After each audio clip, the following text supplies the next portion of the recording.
আলহামদুলিল্লাহ রাব্বিল আলামিন ওয়াসসালাতু ওয়াসসালামু আলা সাইয়্যিদিল মুরসালিন আম্মা বাদ। আজকে আমরা ১৬ নম্বর পারা থেকে পড়ব। আমরা কালকে হযরত খিজির এবং হযরত মূসা আলাইহিস সালামের ঘটনার একটা পর্যায় পর্যন্ত আসছি। তো আজকে আমরা আরেকটা পর্যায়ে মানে হলো ওই ঘটনাটাই ধারাবাহিকভাবে আমরা পড়ব আর কি, যে তারপরে কি কি হলো। আচ্ছা, এটা ১০ নম্বর রুকুই চলছে আর কি।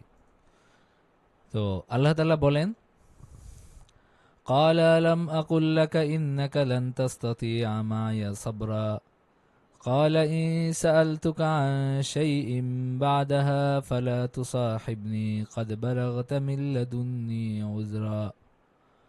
আল্লাহ তাআলা বলেন যে খিজির আলাইহিস সালাম বলছেন, যখন তিনি কি কি করছেন, তিনি তিনি যখন ওই যে একটা বাচ্চাকে তিনি মেরে ফেললেন হযরত খিজির আলাইহিস সালাম, তো তখন তিনি যখন প্রতিবাদ করলেন যে আপনি তাকে কেন মারলেন, তো তখন খিজির আলাইহিস সালাম বলছেন যে আমি তো তোমাকে বলছিলাম যে তুমি আমার সাথে ধৈর্য ধারণ করতে পারবে না। তো মুসা আলাইহিস সালাম মনে পড়লো যে আচ্ছা ঠিক আছে, এটা তো আসলে শর্তের বরখেলাপ হয়েছে। তো তিনি বললেন, قال إن سألتك عن شيء بعدها فلا تصاحبني قد بلغت من لدني عذرا। তিনি বললেন যে আচ্ছা ঠিক আছে, এবার তো ভুল হয়ে গেছে, এর পরে যদি আবার ভুল হয় তখন আপনি আমার আর সাথে দিয়েন না, এবারের মতো আপনি আমাকে ক্ষমা করেন, এবারের মতো আমি আপনার সাথে থাকি। তো ওজোর আপত্তি তখন মানে আপনি কাদ বালাগতা মিল্লাদুন্নি ওজরা, আরেকবার যদি আমি বলি তাহলে আমার ওজোর শেষ হবে আর কি। মানে তখন আমার ওজোর দেওয়ার আর সুযোগ থাকবে না, যেহেতু তিনবার ভুল হয়েছে। ফান্তালাকা হাত্তা ইযা আতায়া আহলা ক্বরিয়াতিন ইসতাতামা আহলাহা। তারপরে তারা দুজন তখন হাঁটলেন কিছু দূর। হাত্তা ইযা আতায়া আহলা ক্বরিয়াতিন ইসতাতামা আহলাহা। এরপরে তারা একটা গ্রামে পৌঁছলেন। সেই গ্রামে গিয়ে তারা তার অধিবাসীদের কাছে তারা খাবার চাইলেন। তো আগেকার যুগে সব জায়গায় যে আপনার এই খাবারের ব্যবস্থা থাকতো, সব জায়গায় এখন যেমন হলো আমাদের নগর সভ্যতায় কি আছে, মানে সব জায়গায় দোকানপাট আছে। মানে আপনি যে কোনো জায়গায় গিয়ে আপনার কিছু না কিছু আপনি কিনতে পারবেন, খেতে পারবেন। সব জায়গায় এই ধরনের একটা কি থাকে, একটা বন্দোবস্ত বা একটা ব্যবস্থাপনা থাকে। কিন্তু ওই সময় কিন্তু ব্যাপারটা এত মানে ছিল না, এত সচরাচর ছিল না। এই কারণে আপনার আপনারা জানেন যে মরুভূমিতে বা এরকম জায়গায় কেউ যদি আতিথ্য চায়, তাহলে তাকে আতিথেয়তা করা এটা একটা কর্তব্য বা একটা দায়িত্ব, মানে একটা জরুরি দায়িত্ব। কারণ সে যদি আপনি তাকে যদি মানে আতিথেয়তা না করেন, তাহলে সে তো অসহায় হয়ে পড়বে। এটা এখানে তো আর কেউ নাই। তো এরকম আর কি। তো ওনারা একটা গ্রামে গেলেন, একটা গ্রামে গিয়ে সেখানে তাদের কাছে কিছু খাবার চাইলেন। ইস্তাতা আমা আহলাহা ফাবাউ আন ইউযাইফুহুমা ফাওয়াজাদা ফিহা জিদারান ইউরিদু আন ইয়ানকাযা ফাআকামা। তখন তারা মানে তারা অস্বীকার করলো দিতে। ফাওয়াজাদা ফিহা জিদারান ইউরিদু আন ইয়ানকাযা ফাআকামা। তখন সেখানে তারা দেখলেন যে একটা দেয়াল ভেঙে পড়ছে, মানে একটা দেয়াল পড়ে যাচ্ছে, মানে ওই গ্রামের। তো তিনি খিজির আলাইহিস সালাম যেহেতু তিনি কারামতের অধিকারী ছিলেন, তিনি হাত দিয়ে সেটা কি করলেন, সোজা করে দিলেন। মানে এটা আহ, তিনি এটাকে সোজা করে দিলেন। মানে এখানে আপনার হলো দেয়ালটাকে তিনি সোজা করে দিলেন যেন এটা পড়ে না না যায়, বা ঠিক করে দিলেন আর কি। দেয়ালটাকে তিনি ঠিক করে দিলেন। قال لو شئت لاتخذت عليه أجرا। তখন তারা বলল যে আপনি যদি চাইতেন, মানে মুসা আলাহিসাম বললেন যে আপনি চাইলে এটার উপরে আপনি কিছু পারিশ্রমিক নিতে পারতেন। তারা তো আমাদেরকে খাবার দেয় নাই, তো আপনি পারিশ্রমিক ছাড়া তাদের উপকার করার তো কোনো আপনার হেতু নাই। আপনি হলো একটা কাজ যেহেতু করেই দিছেন, পারিশ্রমিক নিলে আমরা কিছু মানে পারিশ্রমিক পাইলে আমাদের কিছু লাভ হইতো, এটা তিনি বললেন। তো তখন হলো খিজির আলাইহিস সালাম বললেন যে হাজা ফিরাকু বাইনি ওয়া বাইনাক, যে এরপরে আমাদের আর একসাথে চলা যায় না। যেহেতু আপনিও বলছেন যে তিনবার পর্যন্ত আপনাকে সুযোগ দিতে, তো আমিও সুযোগ দিছি, তৃতীয়বার যেহেতু আপনি হলো এখানে আপত্তি করছেন, সুতরাং আমরা আর একসাথে না যাই। তো সাউনাব্বিউকা বিতাউইলি মা লাম তাস্তাতি আলাইহি সাবরা, তিনি বললেন যে হাযা ফিরাকু বাইনি ওয়া বাইনাক, আমার আর আপনার মধ্যে একটা বিচ্ছিন্নতা হলো, কিন্তু আমি আপনাকে বলে দিব যেই বিষয়গুলোতে আপনি আপনি হলো ধৈর্য ধরতে ব্যর্থ হয়েছেন, ধৈর্য ধরতে মানে পারছিলেন না ধৈর্য ধরতে, সেই বিষয়গুলো আমি আপনাকে বলবো যে কি বা কেন এরকম আমি করছি। আম্মা সাফিনাতু ফাকানাত লিমাসাকিন ইয়ামালুনা ফিল বাহরি ফাআরাদতু আন আইবাহা ওয়া কানা ওয়ারাআহুম মালিকুন ইয়াখুযু কুল্লা সাফিনাতিন গাসবা। এই আমাদের সাথে নৌকাওয়ালারা খুব ভালো আচরণ করছে, তো নৌকা আমি কেন ভাঙছি, কারণ হলো এটার পিছনে একটা বাদশাহ, ওরা আহম মালিক, একজন বাদশাহ আছে যিনি সবগুলো ভালো নৌকা ছিনিয়ে নিচ্ছিলেন। তো আমি তাদের নৌকা ভেঙে দিয়ে আমি তাদের নৌকাটাকে রক্ষা করছি। ভেঙে দেওয়ার কারণে বাদশাহ দেখবেন যে এই নৌকাটা ভাঙা, তখন এই নৌকাটা মানে তার হাত থেকে বাঁচবে। আরেকটা হলো وأما الغلام فكان أبواه مؤمنين فخشينا أن يرهقهما طغيانا وكفرا। আর এই যে এই বাচ্চাটা কিশোর, তাকে ফাকানা আবাওয়াহু মুমিনাইনি, তার বাবা ছিল আপনার মুমিন, ফাখাশিনা আন ইউরহিকাহুমা তুগয়ানা ওয়া কুফরা, আমি ভয় করছি যে সে বড় হয়ে তাদেরকে অবাধ্য হবে এবং তাদেরকে কুফরি করতে বাধ্য করবে বা কুফরির দিকে নিয়ে যাবে। ফারাদনা আন ইউবদিলাহুমা রাব্বুহুমা খায়রাম মিনহু যাকাতান ওয়া আকরাবা রহমা। অতঃপর আমি চাইলাম যে তাদের প্রতিপালক যেন তাদেরকে এর পরিবর্তে একটা সন্তান দান করেন যে হবে পবিত্রতায় মহত্তর এবং ভক্তি ভালোবাসায় ঘনিষ্ঠতর। وأما الجدار فكان لغلامين يتيمين في المدينة وكان تحته كنز لهما وكان أبوهما صالحا فأراد ربك أن يبلغا أشدهما ويستخرجا كنزهما رحمة من ربك وما فعلته عن أمري ذلك تأويل ما لم تستطع عليه صبرا। আর দেয়ালের ব্যাপারে কি কি হলো, দেয়ালের ব্যাপারে যে এটা হলো দুইজন ইয়েতিম বালকের এটা কিছু সম্পদ এখানে আছে, এবং তাদের বাবা ছিল ন্যাক মানুষ, ন্যায়পরায়ণ মানুষ। ওয়াকানা আবুহুমা সালিহা, তাদের বাবা ছিল ন্যায়পরায়ণ বা ন্যাক মানুষ। তো আপনার রব চেয়েছেন যে তারা প্রাপ্তবয়স্ক হবে, ওয়াস্তাখরিজা কানজাহুমা, এবং তার পক্ষ থেকে আল্লাহ তাআলার পক্ষ থেকে মানে রহমত হিসাবে যে তারা তখন এটা এই ধনভাণ্ডারের সন্ধান পাবে, এটা থেকে বের করবে। এখন আগে যদি পড়ে যায় তার মানে এই এই ধন ভাণ্ডার তখন কি হবে, মানুষের হাতে চলে যাইতে পারে। তো সুতরাং আমি তাদের উপকার করছি, আমি যে গ্রামবাসীর কিছু করছি ব্যাপারটা এরকম না, এটা আল্লাহ তাআলা ফয়সালা, এই কারণে আমি করছি। ওয়ামা ফাআলতুহু আন আমরি, আমি নিজ থেকে কিছুই করি নাই। এটা হলো গুরুত্বপূর্ণ কথা, যে আমি এটা নিজের ইচ্ছা না বরং আল্লাহর ইচ্ছায় করছি। যালিকা তাউইলু মা লাম তাসতি আলাইহি সাবরা, এটাই হলো আপনার এইটার ব্যাখ্যা, যেগুলোর ব্যাপারে আপনি ধৈর্য ধারণ করতে পারছিলেন না। তো হযরত খিজির আলাইহিস সালাম যে এই মানে বিশেষ করে একটা শিশুকে মেরে ফেললেন, এটা কেমন হলো যে কেউ যদি এখন এসে একটা শিশুকে মেরে ফেলে, বলে যে আমি আধ্যাত্মিক শক্তি সম্পন্ন লোক, এখন আমি দেখছি যে তার মানে সে ভবিষ্যতে খারাপ হবে এই কারণে আমি মেরে ফেলছি, তাহলে কি তার এই সব কথা কি মানে হবে, গ্রহণযোগ্য হবে? এটা গ্রহণযোগ্য মানে হওয়ার মতো অজুহাত না। এখন হযরত খিজির আলাইহিস সালামের ব্যাপার কি, হযরত খিজির আলাইহিস সালাম হলো অনেকটা, তিনি কাজ করছেন অনেকটা ফেরেশতাদের মতো। ধরেন আজরাইল এসে যদি তাকে জান কবজ করতো, সেটা তো আল্লাহ তাআলার ব্যাপার। তো এইখানে হযরত খিজির আলাইহিস সালাম মাধ্যম হয়েছেন আল্লাহ তাআলার ইচ্ছায়, তার নির্দেশে তিনি ছেলেটাকে মারছেন, মানে ছেলেটা আল্লাহ তাআলা তার জান নিয়ে গেছেন, এবং তার বদৌলতে আরেকটা বাচ্চা তাদের হবে, এটা আল্লাহ তাআলার ইচ্ছা। এবং এগুলো হলো এই যে উনি বলছেন যে মমা ফাআলতুহু আন আমরি, এগুলো আমার ইচ্ছায় আমি করি নাই। তো এখন ব্যাপার হলো যে হযরত খিজির আলাইহিস সালাম হযরত মূসা আলাইহিস সালামের সাথে ছিলেন, এবং আল্লাহ চাচ্ছিলেন যে হযরত মূসা আলাইহিস সালাম কিছু অলৌকিক বিষয় তিনি যেন দেখেন। তো এখন যদি আমাদের আইনে কেউ, মানে আমাদের এখানে কেউ যদি এই ধরনের কাণ্ডকীর্তি করে, এরপরে বলে যে আমি স্বপ্নাদেশ পাইছি, অথবা আমি হলো আল্লাহ তালার ওলি, আমাকে আল্লাহ তালা করতে বলছেন, তখন কিন্তু তার এই ওজোর আপত্তি ইসলামী আইনেও এগুলো কোনো গ্রহণযোগ্য ওজোর আপত্তি না, এবং এগুলোর কারণে তার যেই শাস্তি হওয়ার সেই শাস্তি হবে। মানে কেসাস হওয়ার কেসাস হওয়ার যদি থাকে, মৃত্যুদণ্ড হওয়ার হইলে তার মৃত্যুদণ্ডই হবে।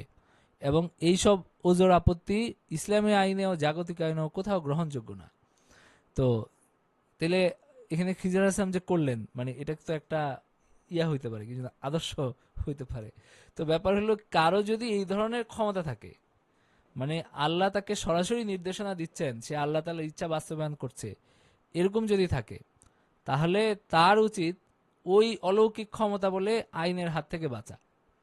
মানে আমরা যদি তাকে ধরতে পারি, তার মানে আসলে সে ভণ্ড। ঠিক না? মানে আপনার হলো এই, আপনি হলো এত কি যেন বলে, কেউ কেটা লোক, আপনি হলো আল্লাহ তাআলা সরাসরি ইচ্ছা বাস্তবায়ন করতেছেন, তাহলে আপনি কিভাবে আইনের হাতে, মানে আইনের হাতে আসেন? তো যদি হযরত খিজার ইসলামের মতো কেউ হয় বা এই ধরনের কেউ হয়, তাহলে তাকে রক্ষা করতে আল্লাহ তাআলাই করবেন, আল্লাহ তাআলার ইচ্ছায় এটা হয়েছে। কিন্তু আমাদের আমাদের জাগতিক আইনে, আমাদের হলো আমাদের দৃষ্টিতে সে কিন্তু অপরাধী হবে, এবং তার যথাযোগ্য শাস্তি তার হবে যদি এরকম কেউ করে। তো সুতরাং এটা নিয়ে আসলে কারো যদি বিভ্রান্তি সৃষ্টি হওয়ার কোনো সুযোগ নাই, যে একটা বাচ্চাকে মেরে ফেলছে, মায়েরা তারপর বলবে যে তার ভবিষ্যৎ খারাপ ছিল। তো যদি সেরকম আল্লাহ তাআলার ইচ্ছায় আজরাইলের মতো জান কবজ করার মতো ক্ষমতা কারো থাকে, তার উচিত ওই ক্ষমতা বলে হলো নিজেকে ওইভাবে রক্ষা করা। কিন্তু যদি আইন তাকে ধরতে পারে, আমরা যদি ইসলামী আইন হোক, আর আমরা তো ইসলাম আইনের কথাই বলবো, আমরা তো জাগতিক আইনের কথা, জাগতিক আইনের মতো চলবেই, সেটা অন্য বিষয়। কিন্তু ইসলামী আইনও যদি তাকে ধরা হয়, তাহলে কিন্তু তার শাস্তি ওই রকমই, মানে যথা নিয়মই হবে। তো এরপরে জুলকার নাইনের কথা। জুলকার নাইনের ঘটনা আল্লাহ তাআলা এখানে বর্ণনা করছেন। তো জুলকার নাইনের ঘটনা কি, যে এটা আল্লাহ তাআলার, এটা ইহুদিদের প্রশ্ন ছিল আর কি। ইহুদিরা কোরাইশকে শিখাই দিছিল যে সে নবী কিনা এটা বোঝার জন্য কিছু প্রশ্ন তাকে করতে বলছে। তো এর মধ্যে একটা ছিল জুলকার নাইন। তা আপনি মানে তারা বলে দিছে যে আপনি তাকে জুলকার নাইন সম্পর্কে জিজ্ঞাসা করেন, দেখেন যে সে কি বলে। ঠিক আছে? আচ্ছা, এই কোনো প্রশ্ন আছে এই এই ইয়াটার বিষয়ে? কারো কারো কোনো প্রশ্ন আছে? আচ্ছা, তো জুলকারনাইনের ঘটনা, তখন আল্লাহ তাআলা এই ঘটনাটা বর্ণনা করছেন যে জুলকারনাইন একজন দিনদার বাদশা ছিলেন, যিনি সারা দুনিয়ার উপর কর্তৃত্ব পাইছিলেন ওই সময়ের মতো করে আর কি। বর্তমান সময়ের মতো তো যোগাযোগ ব্যবস্থা এত ভালো ছিল না, কিন্তু তার সময় তিনি একজন পরাক্রমশালী বাদশা ছিলেন, এবং তিনি ইমানদার ছিলেন।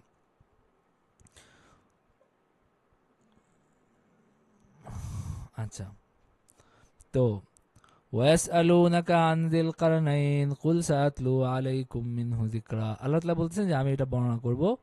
আমি তাকে পৃথিবীতে কর্তৃত্ব দিয়েছিলাম, এবং প্রত্যেক বিষয়ের উপকরণও আমি তাকে দান করছিলাম, এবং সে একটা পথ অবলম্বন করলো, মানে যে কোনো একভাবে সে আপনার একটা ইয়েতে পৌঁছলো, বালাগা মাগরিবা শামসি, চলতে চলতে সে সূর্যের অস্তাগমন স্থানে পৌঁছলো।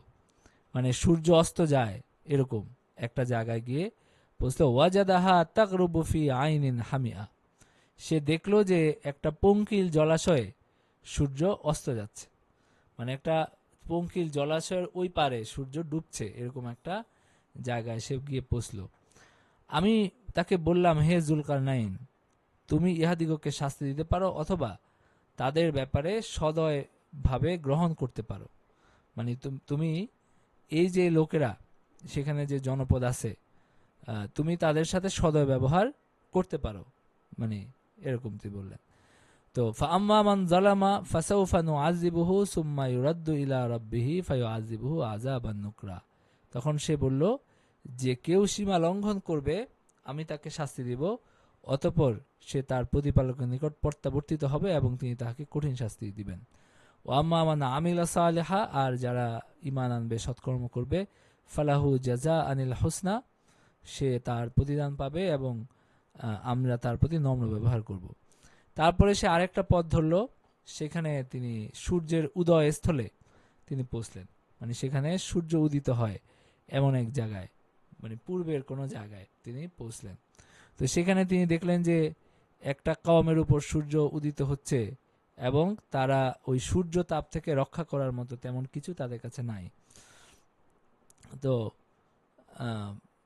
তখন এইভাবে কাদ আহাতনা বিমা লাদাইহি খুবরা, তার নিকট যা কিছু ছিল আমি সম্যক অবগত আছি। তারপরে সে আরেকটা পথ ধরল এবং তিনি এমন একটা জায়গায় পৌঁছলেন যেখানে দুই প্রাচীরের মধ্যবর্তী স্থানে সেখানে একটা সম্প্রদায় তারা বসবাস করে এবং তারা কোনো কথা বুঝার মতো ছিল না, মানে তারা তার ভাষা বুঝতে পারছিল না। তো তারা বলল যে, হে যুলকারনাইন, ইয়াজুজ মাজুজ পৃথিবীতে অশান্তি সৃষ্টি করছে, আমরা কি আপনাকে খরচ দিব যে আপনি আমাদের এবং তাদের মধ্যে প্রাচীর গড়িয়া দিবেন? মানে ইয়াজুজ মাজুজ যে পাশের ইয়া থেকে তারা লুটতরাজ করতে এসে তারা তাদেরকে একদম বিরক্ত করে ছাড়তো। তো তারা বলছে যে তাদের হাত থেকে আমাদেরকে রক্ষা করেন, আমরা আপনাকে খরচ দিলে আপনি একটা প্রাচীর নির্মাণের ব্যবস্থা করে দেন। তো তিনি বললেন যে আমার প্রতিপালক আমাকে ক্ষমতা দিচ্ছেন, সেটাই উৎকৃষ্ট, আমি তোমাদের কাছে কোনো প্রতিদান চাই না, তোমরা আমাকে শ্রম দিয়ে সাহায্য করো, আমি তোমাদের এবং তাদের মাঝখানে একটা প্রাচীর গড়ে দিচ্ছি। তো তোমরা আমার নিকট লৌহ পিণ্ড সমূহ আনয়ন করো এবং অতঃপর মধ্যবর্তী ফাঁকা স্থান পূর্ণ হয়ে যখন লৌহস্তূপ দুই পর্বতের সমান হলো, তখন সে বলল যে তোমরা হাপড়ে দম দিতে থাকো। তখন উহা অগ্নিবক উত্তপ্ত হইল, তখন সে বলল তোমরা গলিত তামা আনয়ন করো, আমি উহা ঢেলে দেই এর উপর। তো সেখানে হলো লোহা এবং তামা দিয়ে তিনি একটা খুব শক্ত, মানে সুদৃঢ় একটা প্রাচীর তিনি নির্মাণ করে দিলেন। এরপরে তারা উহা অতিক্রম করতে পারল না এবং তা ভেদ করতে পারল না, ইয়াজুজ মাজুজ। তখন তিনি বললেন যে এটা আমার প্রতিপালকের অনুগ্রহ, যখন আমার প্রতিপালক প্রতিশ্রুতি পূর্ণ হবে তখন তিনি তাকে চূর্ণ বিচূর্ণ করে দিবেন, মানে এই প্রাচীর একসময় ভেঙে যাবে, এটাও কিয়ামতের আগে হবে, এই প্রাচীর ভেঙে যাবে এবং আমার প্রতিপালকের প্রতিশ্রুতি সত্য। সেই দিন আমি তাদেরকে ছেড়ে দিব এবং এই অবস্থায় যে একদল আরেক দলের উপর তরঙ্গের ন্যায় পতিত হবে এবং সিংহায় ফুৎকার দেওয়া হবে, অতঃপর আমি তাদের সকলকেই একত্র করব। ওয়ারাজনা জাহান্নামা ইয়াউমাইযিল লিল কাফিরিনা আরদা আল্লাযীনা কানাত আয়ুনুহুম ফি গিতাইন আন যিকরি ওয়া কানু লা ইস্তাতিউনা সামা, এবং সেই দিন আমি জাহান্নামকে প্রত্যক্ষভাবে উপস্থিত করব কাফেরদের নিকট, যাদের চক্ষু ছিল অন্ধ আমার নিদর্শনের প্রতি, তারা এবং যারা শুনতেও ছিল অক্ষম, তাদের কাছে আমি এই এই জাহান্নামকে আমি উপস্থিত করব। তো এখানে আপনার হলো ইয়াজুজ মাজুজের কথা যদি বলি, অনেকে বলেন যে তারা এমন এক জায়গায় আবদ্ধ যেটা কেউ দেখতে পাচ্ছে না, বা তারা মানব চক্ষুর অন্তরালে, মানে মানুষের চোখের অন্তরালেই আছে, যেটা তারা হলো তারা একটা নির্দিষ্ট সময়ে সেই প্রাচীরের ভিতর থেকে বা থেকে তারা ছাড়া পাবে, এরকম একটা। আবার অনেকে বলছেন যে বরং এরা হলো আত্রাক, মানে এইখানকার একটা জনপদের অধিবাসী, এরা পাশের জনপদে গিয়ে, পাশের দেশে গিয়ে এরা ঝামেলা করত। তো প্রাচীর তুলে দেওয়া হয়েছে এবং এই প্রাচীরের এই পাশে এরা আছে। যেমন হলো আপনার চায়নার কথা যদি আপনি বলেন, চায়নার কথা, অথবা এখানে তুর্কিস্তান, কাজাকিস্তান, এরকম কিছু লোক আছে যাদের মানে একই রকম দেখতে অনেক মানুষ এখানে থাকে। চায়নার কথা যদি বলেন যে একই রকম দেখতে বহু মানুষ এখানে থাকে। তো এই জায়গার যে মানুষ, এই মানুষরাই হলো ইয়াজুজ মাজুজ সেই সময়ের, তো এদেরই বংশধরেরা। তো আল্লাহ তাআলা যে বলছেন যে এক সময় এরা সারা দুনিয়াতে ছড়িয়ে পড়বে, হতে পারে যে এক সময় এরা সারা দুনিয়ার উপর একটা দৌরাত্ম্য প্রতিষ্ঠিত হবে এদের, এবং শেষ পর্যন্ত ওই যে হাদিসে যেভাবে আছে যে সারা দুনিয়া লুটতরাজ করে অশান্তি সৃষ্টি করে সব কিছু লুণ্ঠন করে সব কিছু খেয়ে ফেলে এরপরে হলো এদের উপর একটা ধ্বংস বা শাস্তি আসবে বা কেয়ামত হবে, এরকম একটা কিছু হবে।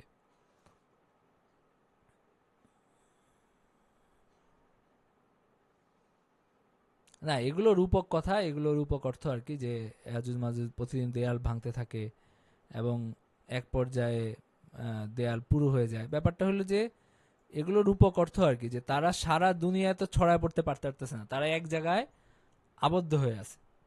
মানে ধরেন আপনি চায়নার কথা ধরেন, যে এখানে প্রচুর মানুষ, এক সময় তো এরা আপনার হলো, আপনি যদি হিসাব করেন যে সারা দুনিয়ার মানুষ কত আর শুধু চায়নার মানুষ কত, ঠিক আছে, দেখবেন যে হলো আপনার সারা দুনিয়ার অর্ধেক মানুষ থাকে চীন আর ইন্ডিয়া মিলে, ঠিক আছে।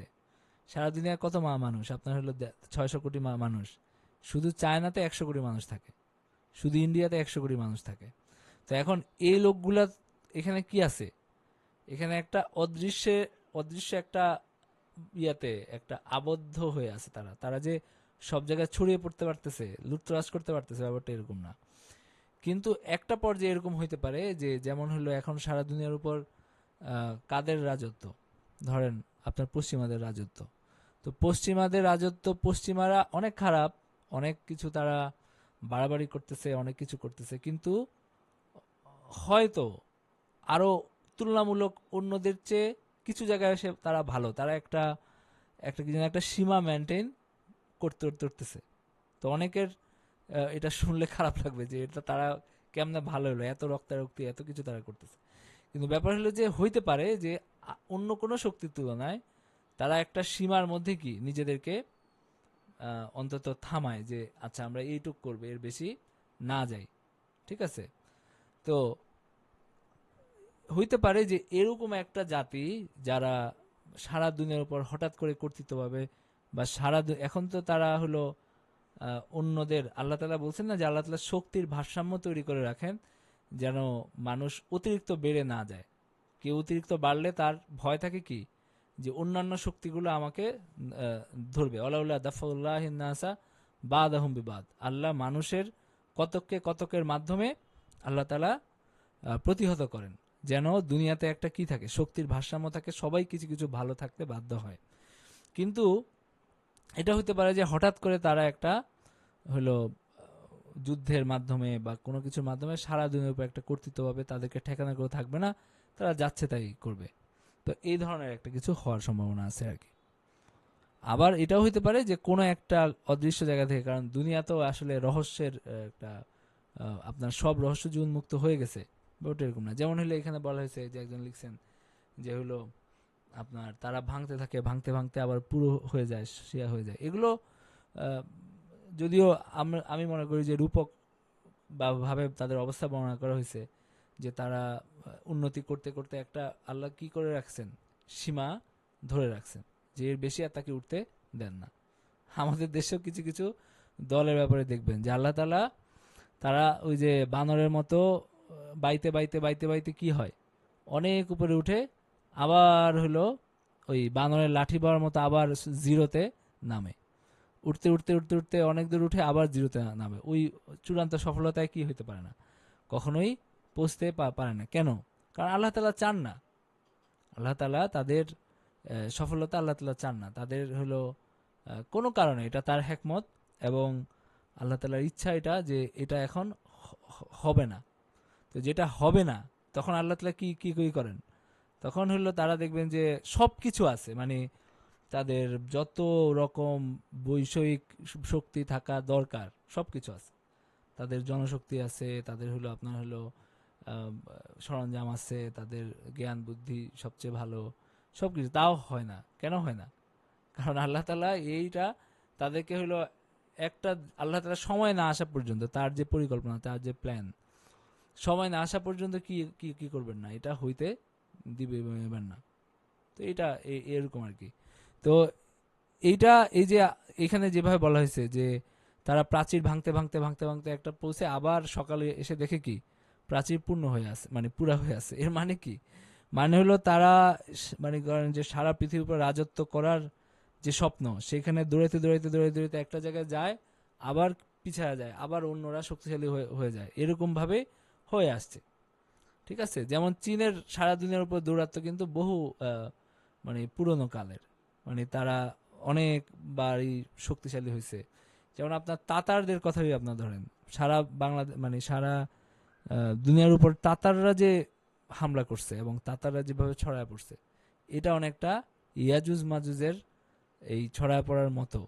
মানে আপনারা ওই সময়ের ইতিহাস পড়ছেন কিনা আমি জানি না। তাতাররা ছিল একটা বর্বর জাতি।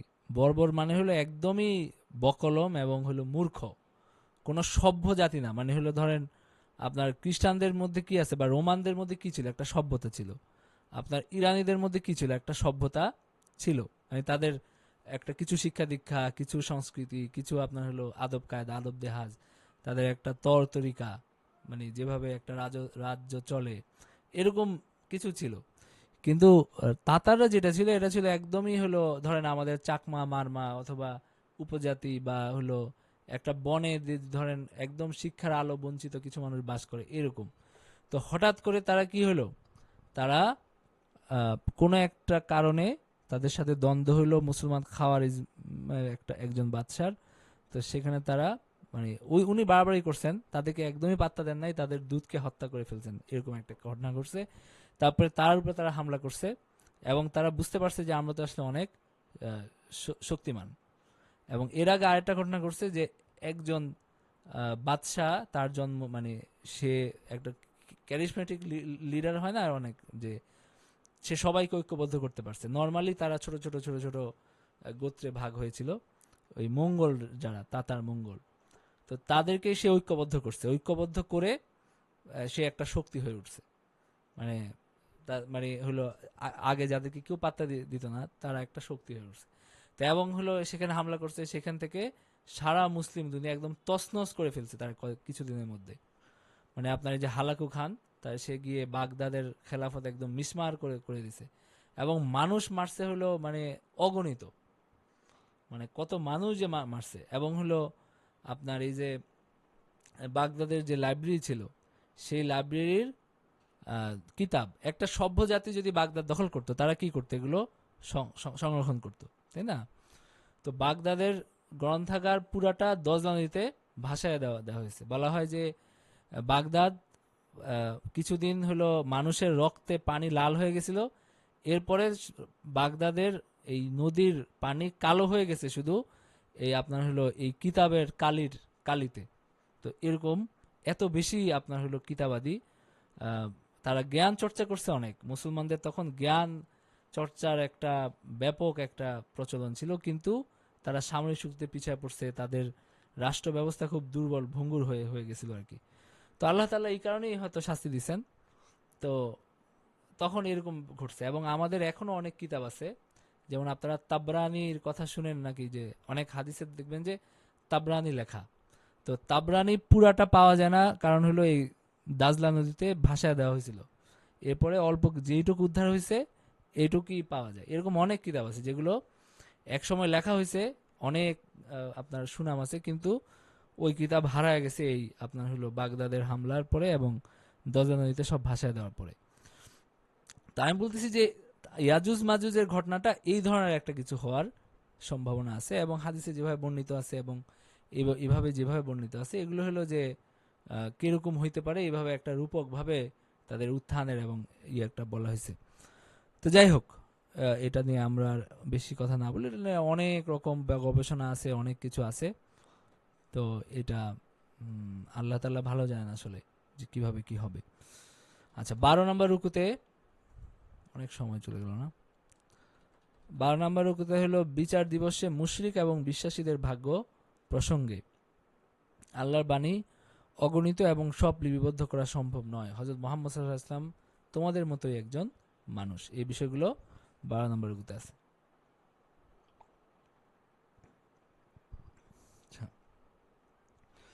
তো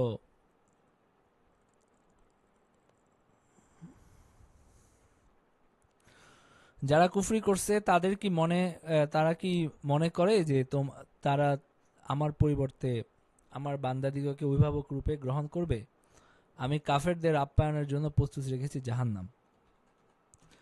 এবং বলো যে তোমাদেরকে সংবাদ দিব কর্মে বিশেষ ক্ষতিগ্রস্তদের, মানে কারা ক্ষতিগ্রস্ত তাদেরকে তোমাদেরকে বলবো যে কারা ক্ষতিগ্রস্ত, যারা পার্থিব জীবনে তাদের সব প্রচেষ্টা পণ্ড হয় এবং তারা বলে যে আমরা আমরা ভালো কাজ করছি, আমরা কি করছি, ভালো কাজ করছি। তারা হলো যারা আল্লাহর উপরে কুফরি করছে এবং আখিরাতে বিশ্বাস করে না, এবং তাদের সব আমল ধ্বংস হয়ে যায়, নিষ্ফল, এবং তাদের জন্য কি হবে না, কোনো ওজনও কায়েম করা হবে না। যারা কাফের তাদের কোনো ওজন নাই, ওজন হবে কাদের, যারা মুমিন, যারা আল্লাহকে বিশ্বাস করছে তাদের ওজন হবে যে সে ভালো বেশি কাজ করছে না খারাপ কাজ বেশি করছে। আর যারা কাফের এরা বিনা হিসাবে কি জাহান্নাম।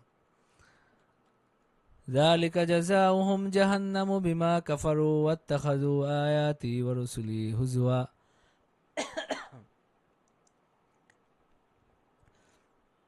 তাদের প্রতিদান হলো জাহান্নাম। আর যারা ঈমান আনছে, আমলে সালেহ করছে, তাদের জন্য জান্নাত, সেখানে তারা চিরকাল থাকবে এবং তা থেকে তারা স্থানান্তর কামনা করবে না। আমরা চিরকাল সেখানে থাকবো আল্লাহ যদি চান, এবং কেউ চাইবো না যে আমরা অন্য কোথাও চলে যেতে পারলে ভালো হইতো। হ্যাঁ, এরকম আকাঙ্ক্ষা কারো মনে আসবে না জান্নাতবাসী। قل لو كان البحر مدادا لكلمات ربي لنفذ البحر قبل أن تنفذ كلمات ربي ولو جئنا بمثله مددا।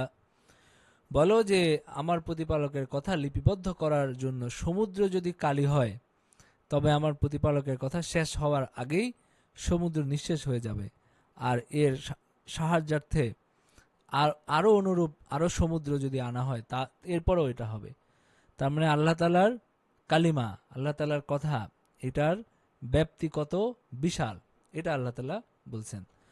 কুল ইন্নামা আনা বাশারুম মিসলুকুম ইউহা ইলাইয়া আন্নামা ইলাহুকুম ইলাহুন ওয়াহিদ ফামান কানা ইয়ারজু লিকা রাব্বিহি ফালইয়ামাল আমালান সালিহা ওয়ালা ইউশরিক বিইবাদাতি রাব্বিহি আহাদা।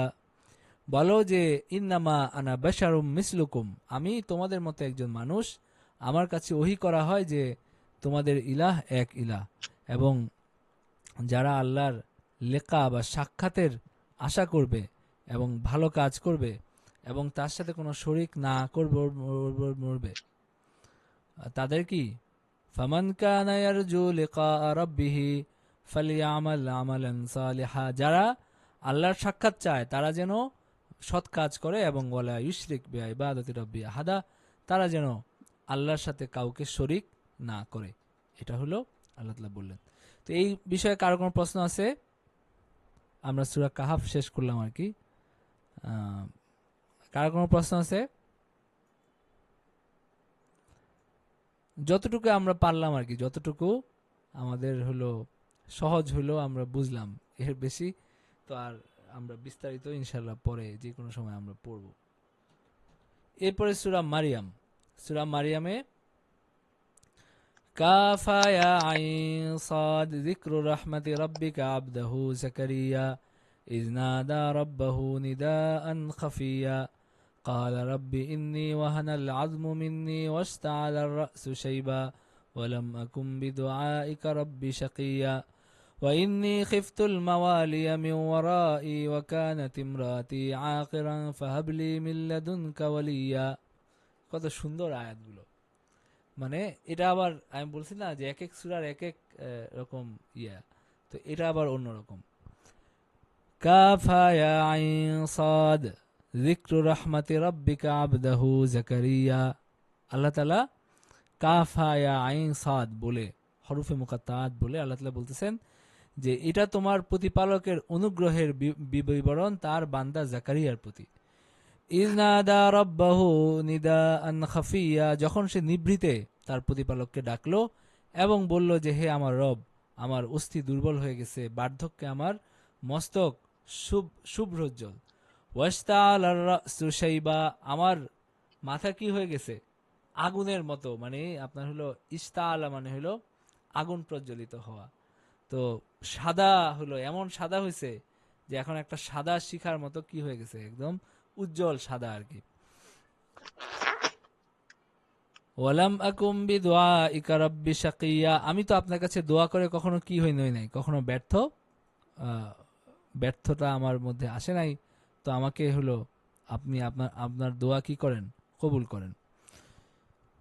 ইয়ারিসুনি ওয়ারিসু মিন, আচ্ছা, ওয়া ইন্নী খিফতুল মাওয়ালিয়া মিন ওয়ারাই ওয়া কানাত ইমরাতি আকিরা ফাহাবলি মিন লাদুনকা ওয়ালিয়া, মানে তিনি বললেন যে আমি আশঙ্কা করি আমার পর আমার স্বগোত্রীয়দের সম্পর্কে, আমার স্ত্রী বন্ধা, সুতরাং আমি তোমার নিকট হইতে আমাকে দান করো উত্তরাধিকারী। ইয়ারিসুনি ওয়ারিসু মিন আলি ইয়াকুব ওয়াজআলহু রাব্বি রাদিয়া, যা আমার ওয়ারিস হবে এবং আলী ইয়াকুবের ওয়ারিস হবে। তখন আল্লাহ তাআলার পক্ষ থেকে বলা হলো, ইয়া জাকারিয়া ইন্না নুবাশশিরুকা বিগুলামিন ইসমুহু ইয়াহইয়া লাম নাজআল লাহু মিন ক্বাবলু সামিয়া, যে হে জাকারিয়া, আমি তোমাকে এক পুত্রের সুসংবাদ দিচ্ছি, যার নাম হবে ইয়াহইয়া, তার নামের পূর্বে আমি কাহারও নামকরণ করি নাই, মানে এটা প্রথম তার নাম হচ্ছে, এর আগে কারো নাম জাকারিয়া ইয়াহইয়া হয় নাই, এই প্রথম। قال رب أنا يكون لي غلام وكانت امرأتي عاقرا وقد بلغت من الكبر عتيا, সে বলল যে হে আমার প্রতিপালক, কেমন করে আমার ছেলে হবে, আমার পুত্র হবে, অথচ আমার স্ত্রী বন্ধা আর আমি বার্ধক্যের শেষ সীমায় আছি। তখন আল্লাহ বললেন যে আল্লাহ তাআলার কাছে এটা কি সহজ। তো তিনি বললেন যে আমাকে একটা আয়াত দেখান, মানে একটা নিদর্শন দেন যে আমি বুঝবো যে আমার ছেলে হবে বা কিছু। তখন তাকে বলা হলো যে তুমি 3 দিন কারোর সাথে কথা বলবো না, 3 দিন কারোর সাথে কথা বলবো না। তখন তিনি হলো তার মানে তার জাতির কাছে যখন বের হয়েছেন, ফাখারাজা আলা কওমিহি মিনাল মিহরাবি ফাআউহা ইলাইহিম আন সাব্বিহু বুকরাতাও ওয়া আশিয়া, তিনি তো কথা বলতে পারবেন না, তিনি তো নামাজ পড়াইতেন ধরেন তাদেরকে, তো তিনি মেহরাব থেকে বের হয়েছেন, বের হয়ে ইশারায় বলছেন কি যে তোমরা সকাল সন্ধ্যা আল্লাহ তাআলা জিকির করো। ফাআউহা ইলাইহিম, তাদেরকে ইশারায় তিনি এটা বলছেন। ইয়া ইয়াহইয়া খুযিল কিতাবা বিকুওয়াহ ওয়া আতাইনাহুল হুকমা সাবিয়্যা, তখন মানে ইয়াহইয়াকে বলা হচ্ছে যে তুমি কিতাবকে সঠিকভাবে ধরো, এবং আমি তাকে শৈশবেই জ্ঞান দিয়েছিলাম, এবং আমার নিকট থেকে তার হৃদয়ের কোমলতা পবিত্রতা সে লাভ করছিল, এবং সে ছিল মুত্তাকি, এবং ওয়াবাররাম বিওয়ালিদাইহি ওয়া লাম ইয়াকুন জাব্বারান আসিয়া, সে বাবা মার অনুগত ছিল এবং উদ্ধত ছিল না, অবাধ্য ছিল না। ওয়াসালামুন আলাইহি ইয়াউমা উলিদা ওয়া ইয়াউমা ইয়ামুতু ওয়া ইয়াউমা ইউবআসু হাইয়া, তার উপর সালাম, সে যেদিন জন্মগ্রহণ করছে, যেদিন তার মৃত্যু হবে, এবং যেদিন তাকে পুনরুত্থিত করা হবে। তো সেদিন মানে তার ব্যাপারে কি করা হলো, মানে তার শুভকামনা করা হলো, তাকে প্রশংসা করা হলো। এরপরে 2 নম্বর রুকুতে আল্লাহ তাআলা মারিয়াম আলাইহিস সালামের কথা বর্ণনা করছেন। ওয়াজকুর ফিল কিতাবি মারিয়াম ইযিন তাবাযাত মিন আহলিহা মাকানান শারকিয়্যা, সে নিরালায় পূর্ব দিকে আশ্রয় নিল। ফাত্তাখাযাত মিন দুনিহিম হিজাবান ফাআরসালনা ইলাইহা রূহানা ফাতামাসসালা লাহা বাশারান সাওয়িয়া, মানে হলো উনি পরিবারবর্গ থেকে পৃথক হয়ে নিরালায়, আমরা তার আগের অবস্থা পড়ে আসছি ওই আগে, তাই না, আমরা সূরা আলে ইমরানে সম্ভবত আমরা কিন্তু পড়ে আসছি যে তিনি কিভাবে তার মা তাকে মানত করছেন। এরপরে এক পর্যায়ে তাকে বাইতুল মুকাদ্দাসের খেদমতের জন্য দিছেন, যেহেতু তিনি মানত করছিলেন। তো এক পর্যায়ে কি হলো, তিনি তার পরিবার থেকে আলাদা হয়ে নিরালায় পূর্ব দিকে এক জায়গায় তিনি আশ্রয় নিলেন। তখন মানে সে যখন পর্দা করলো, মানে তাদের হইতে তারা পর্দা করলো, তখন তার কাছে একজন ফেরেশতা এসে উপস্থিত হইল, এবং ফেরেশতা তার রূপ ধরে বলল যে তিনি বললেন, ক্বালা ইন্নী আউযু বিররহমানি মিনকা ইন কুনতা তাকিয়া, তিনি ফেরেশতা আসলেন একটা মানে পূর্ণ মানবাকৃতিতে, মানে হলো একটা যুবকের বেশে তিনি এসে উপস্থিত হলেন। তখন তিনি বললেন যে আমি রহমানের কাছে আশ্রয় প্রার্থনা করি, যদি তুমি মুত্তাকি হও, মানে তুমি যেন কোনো খারাপ কোনো ইচ্ছা তোমার যেন না হয়। তো তখন ক্বালা ইন্নামা আনা রাসূলু রাব্বিকি লিআহাবা লাকি গুলামান যাকিয়া। তিনি বললেন যে ওই ফেরেশতা বললেন, আমি আল্লাহর পক্ষ থেকে আসছি যেন আপনাকে একটা পবিত্র পুত্র যেন আমি দান করি। قالت أنا يكون لي غلام ولم يمسسني بشر ولم أك بغيا। তিনি বললেন যে কোত্থেকে আমার ছেলে হবে, আমাকে তো কেউ কোনো পুরুষ স্পর্শ করে না এবং আমি ব্যভিচারিণীও না, আমি তো বিবাহিত না এবং আমি ব্যভিচারিণীও না, তাহলে কিভাবে আমার পুত্র হবে। তখন ফেরেশতা বললেন যে এরকমই আল্লাহ তাআলা যখন ইচ্ছা করেন তখন এটা সহজ, এখানে খুব বেশি আপনার হলো এটা হয়েই থাকে। স্ত্রীকৃত বিষয়, এটা একটা স্ত্রীকৃত বিষয়, এটা আল্লাহ ফয়সালা হয়ে গেছে, তো এরপরে এটা হবেই। তো তখন তিনি আপনার হলো গর্ভ ধারণ করলেন কোনো পুরুষের স্পর্শ ছাড়া। আল্লাহ তাআলার নির্দেশে তিনি কি করলেন, গর্ভধারণ করলেন। ফান্তাবাজাত বিহি মাকানান কাসিয়া, সে তখন তাকে সহ দূরে একটা স্থানে হয়ে গেল। فأجاءها المخاض إلى جذع النخلة قالت يا ليتني مت قبل هذا وكنت نسيا منسيا فأجاءها المخاض إلى جذع النخلة, তিনি বেদনায় প্রসব বেদনায়, গর্ভের বেদনায় তিনি হলো একটা খেজুর বৃক্ষের নিচে আশ্রয় নিলেন এবং তিনি বললেন যে এর পূর্বে কেন আমার মৃত্যু হইল না। তিনি এত পেরেশান ছিলেন, এত হলো দুঃখিত ছিলেন। একটা হলো যে তার বাচ্চা হচ্ছে, কেউ বিশ্বাস করবে না যে এটা কিভাবে হলো, বিয়ে ছাড়া কোনো পুরুষের স্পর্শ, সবাই ভাববে যে এই মারিয়াম কারো সাথে ব্যভিচার করে এখন একটা বাচ্চা হয়েছে। এরপরে আবার প্রসব বেদনা তো আছেই। قالت يا ليتني مت قبل هذا وكنت نسيا منسيا, আমি যদি এর আগে যদি আমার মৃত্যু হইতো, অথবা আমি যদি সম্পূর্ণ বিলুপ্ত হয়ে যাইতাম, আমার যদি কোনো অস্তিত্ব না থাকতো, সেটাই সবচেয়ে হইতো। فناداها من تحتها ألا تحزني قد جعل ربك تحتك سريا, তখন ফেরেশতা নিম্ন পার্শ্ব থেকে নিচ থেকে তাকে বললেন যে আপনি দুঃখিত হয়েন না, তোমার পাদদেশে তোমার প্রতিপালক একটা নহর সৃষ্টি করেছেন, সেখান থেকে আপনি পানি খান।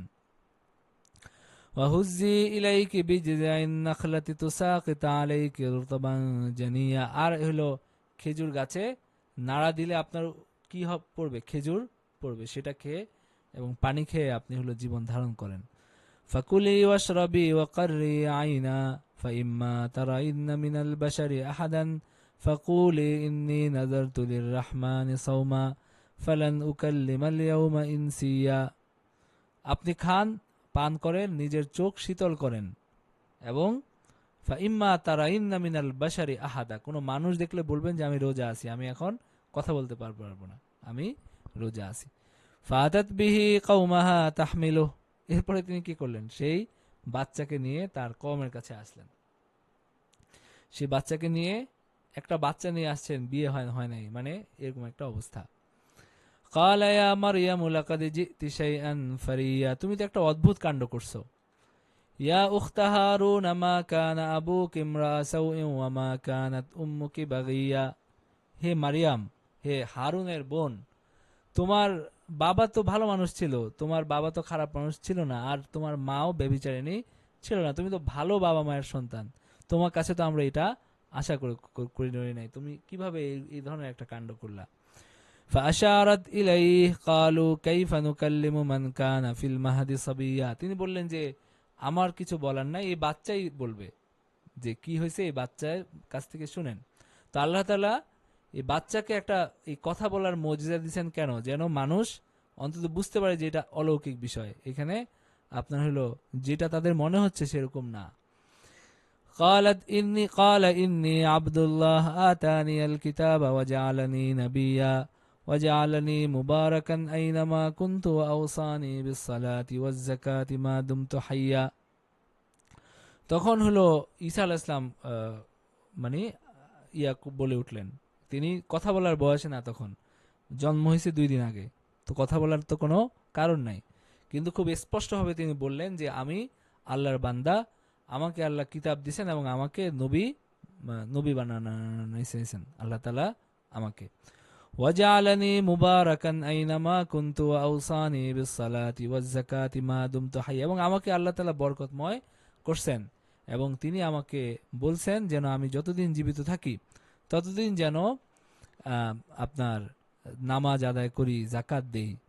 ওয়াবাররাম বিওয়ালিদাতি ওয়ালাম ইয়াজআলনি জাব্বারান শাকিয়া, আর আমার মায়ের প্রতি যেন আমি ভালো আচরণ করি এবং আমার মায়ের প্রতি আমি যেন অনুগত, তিনি আমাকে অনুগত মানে করছেন এবং তিনি আমাকে উদ্ধত এবং হতভাগ্য করেন নাই।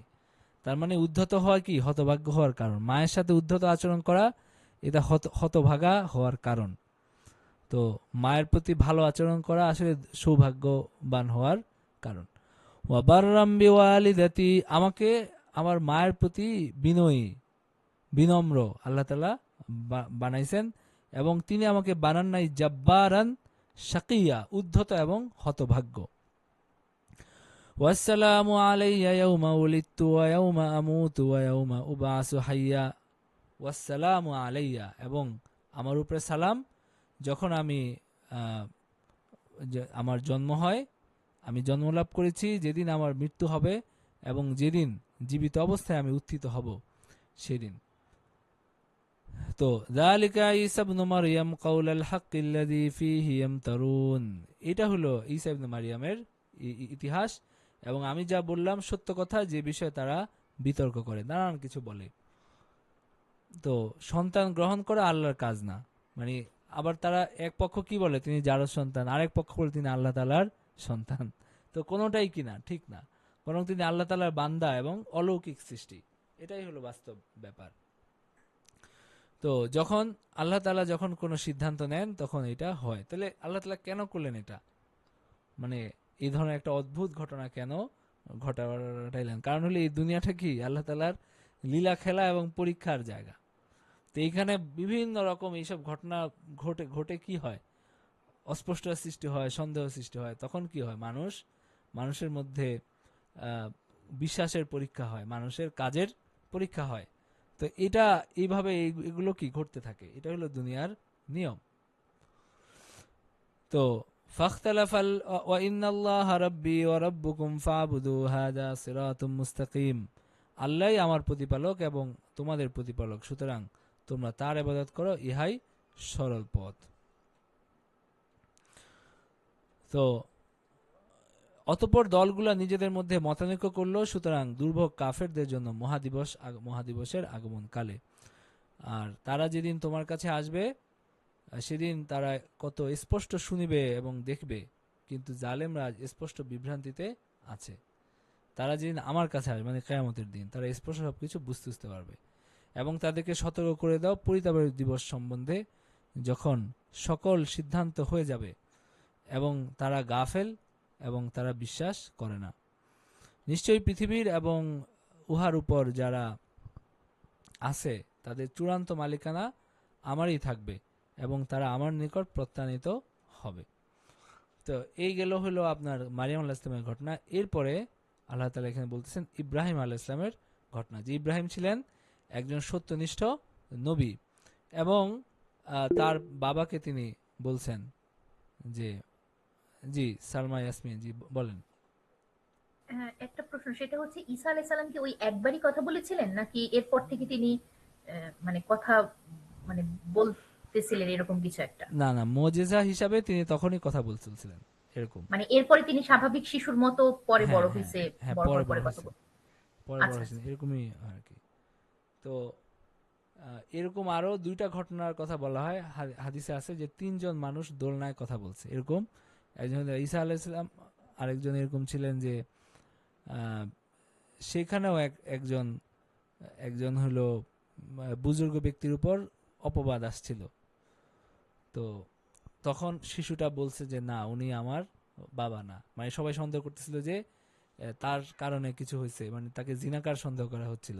তখন শিশুটা কথা বলছে। এরকম আরো একটা জায়গায় আরো একটা ঘটনা এরকম আছে। তো এটা হলো অলৌকিক ঘটনা ঘটে যেন সবাই আশ্বস্ত হয়। হ্যাঁ, তো এই হলো। তো এরপরে হলো আপনার সে আমার বাবাকে বলল, হে আমার পিতা, তুমি আবাদত করো কেন, যে শুনে না দেখে না তার আবাদত কেন করো? তো হলো তার বাবাকে তিনি বলতেছিলেন যে আমার অনুসরণ করো, আমি তোমাকে সঠিক পথ দেখাবো। এবং শয়তানের ইবাদত করতে তিনি নিষেধ করছিলেন, এবং তিনি বলছিলেন যে আমি আপনার জন্য আযাবের ভয় করি। তো তার বাবা বলছে, ইব্রাহিম তুমি আমাকে আমার দেব দেবী সম্পর্কে আহ, মানে বিমুখ, তুমি যদি তুমি নিবৃত না হও তবে আমি পাথর মেরে তোমার প্রাণ নাশ করব। মানে ধমক দিচ্ছেন তিনি, তিনি কোনোভাবেই তার অনুসরণ করতে রাজি না। তো তখন ইব্রাহিম আলাইহিস সালাম তাকে সালাম দিয়ে তার প্রতিপালকের নিকট আমি তোমার জন্য ক্ষমা প্রার্থনা করবো এটা বলে তিনি হলো আহ, সেখান থেকে চলে আসছেন। শেষ পর্যন্ত তিনি হিজরত করছেন এবং তিনি বলছেন যে নিশ্চয়ই তিনি আমার প্রতি অতিশয় অনুগ্রহশীল, আমার প্রতিপালক। তো এই কারণে তিনি সবসময় কি করছেন, তার বাবার জন্য ক্ষমা প্রার্থনা করছেন। কিন্তু কাফের তো কোনো ক্ষমা নাই, যে কাফের তার আসলে কোনো ক্ষমা নাই। তো ওই যে আমরা এটা পড়ে আসছি যে ইব্রাহিম ইসলাম কেন ক্ষমা প্রার্থনা করছেন, সেটা আবার জবাব দেওয়া হয়েছে। হ্যাঁ, তো আমি তোমাদের হইতে তোমার আল্লাহ ব্যতীত যাদের ইবাদত করো তাদের থেকে আমি পৃথক হচ্ছি। আমি আমার প্রতিপালককে আহ্বান করি, আশা করি আমার প্রতিপালককে আহ্বান করে আমি ব্যর্থকাম হইব না। তো যখন সে তাদের থেকে এবং যারা আল্লাহ ব্যতীত যাদের ইবাদত করত সেই সকল থেকে যখন পৃথক হয়ে গেল, তখন আমি তাকে দান করলাম ইসহাক এবং ইয়াকুব। মানে পরবর্তীতে তার বাচ্চা হলো ইসহাক হলো। মানে তিনি হিজরত করে, ইরাক থেকে হিজরত করে তিনি ফিলিস্তিনে গেছেন। মাঝপথে আবার ওই যে মিশরের এক বাদশা, সে হযরত সারা আলাইহিস সালামকে বন্দি করছিল এবং সেখান থেকে তারা উদ্ধার পাইছেন এবং হাজেরা আলাইহিস সালামকে দিছেন ওই মিশরের বাদশা, যিনি যখন ব্যর্থ হয়ে এইভাবে নানান ঘটনার মধ্য দিয়ে তিনি ফিলিস্তিনে গেছেন। আচ্ছা,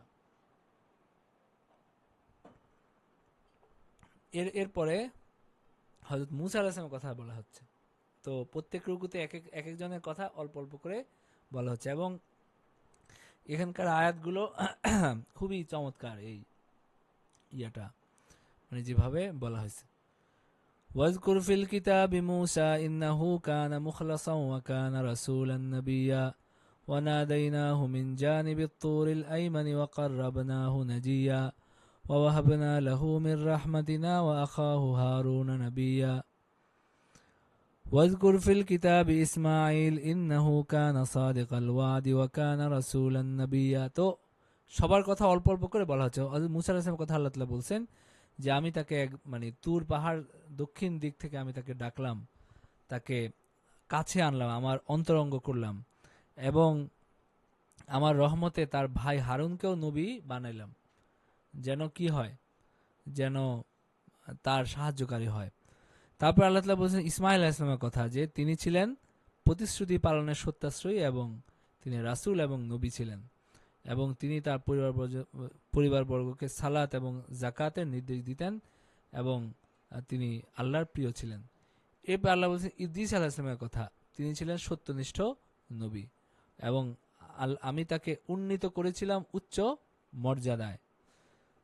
তো আল্লাহ তাআলা বলতেছেন উলাইকাল্লাযীনা আনআমাল্লাহু আলাইহিম মিনান নাবিয়্যিনা মিন যুররিয়্যাতি আদম ওয়া মিম্মান হামালনা মা নূহ ওয়া মিন যুররিয়্যাতি ইব্রাহিম ওয়া ইসরাঈল ওয়া মিম্মান হাদাইনা ওয়াজতাবাইনা ওয়া ইযা তুতলা আলাইহিম আয়াতুর রহমানি খাররু সুজদান ওয়া বুকিয়া। এটা হলো সেজদার আয়াত, সবাই সেজদা করে নেবেন।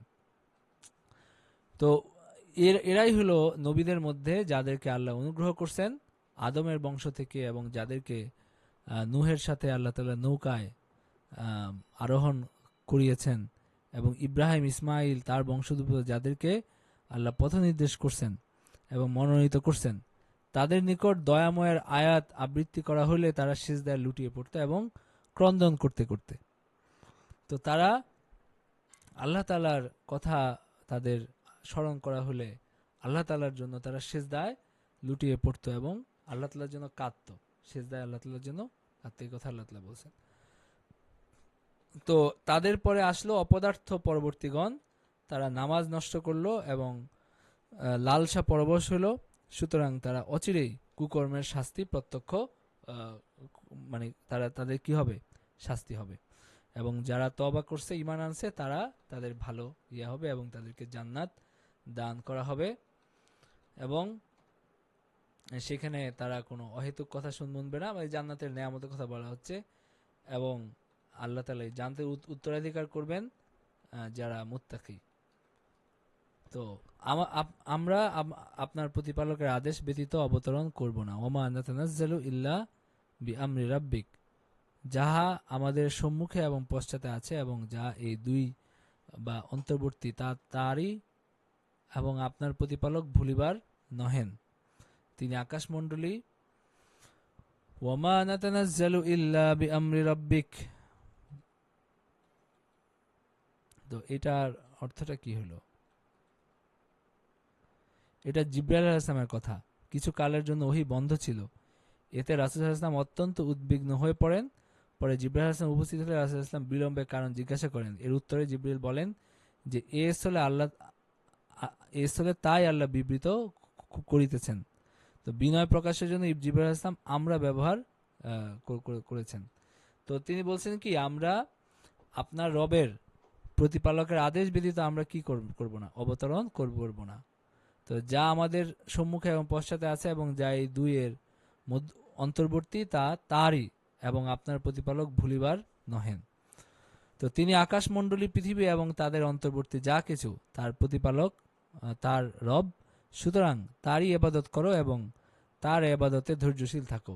তুমি তার সমগুণ সম্পন্ন কাউকে জানো, মানে তার সমগুণ সম্পন্ন কেউ নাই। আচ্ছা, এরপরে 5 নম্বর রুকু।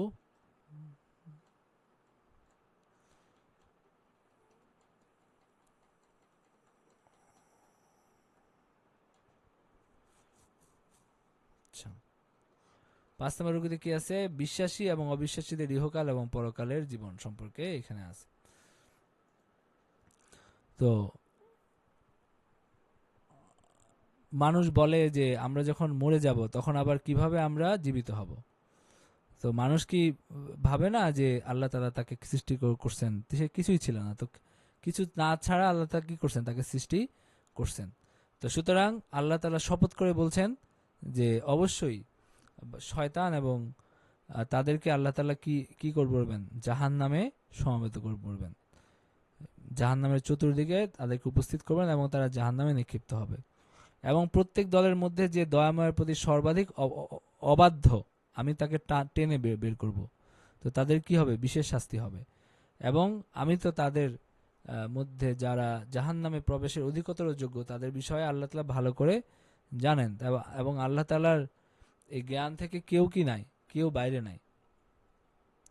এবং তোমাদের প্রত্যেককে উহা অতিক্রম করতে হবে, এবং তোমাদের প্রত্যেককেই এই জাহান্নাম অতিক্রম করতে হবে এই পুলসিরাত উহা জাহান্নামে অবস্থিত, এবং তা অতিক্রম করেই জান্নাতে প্রবেশ করতে হবে।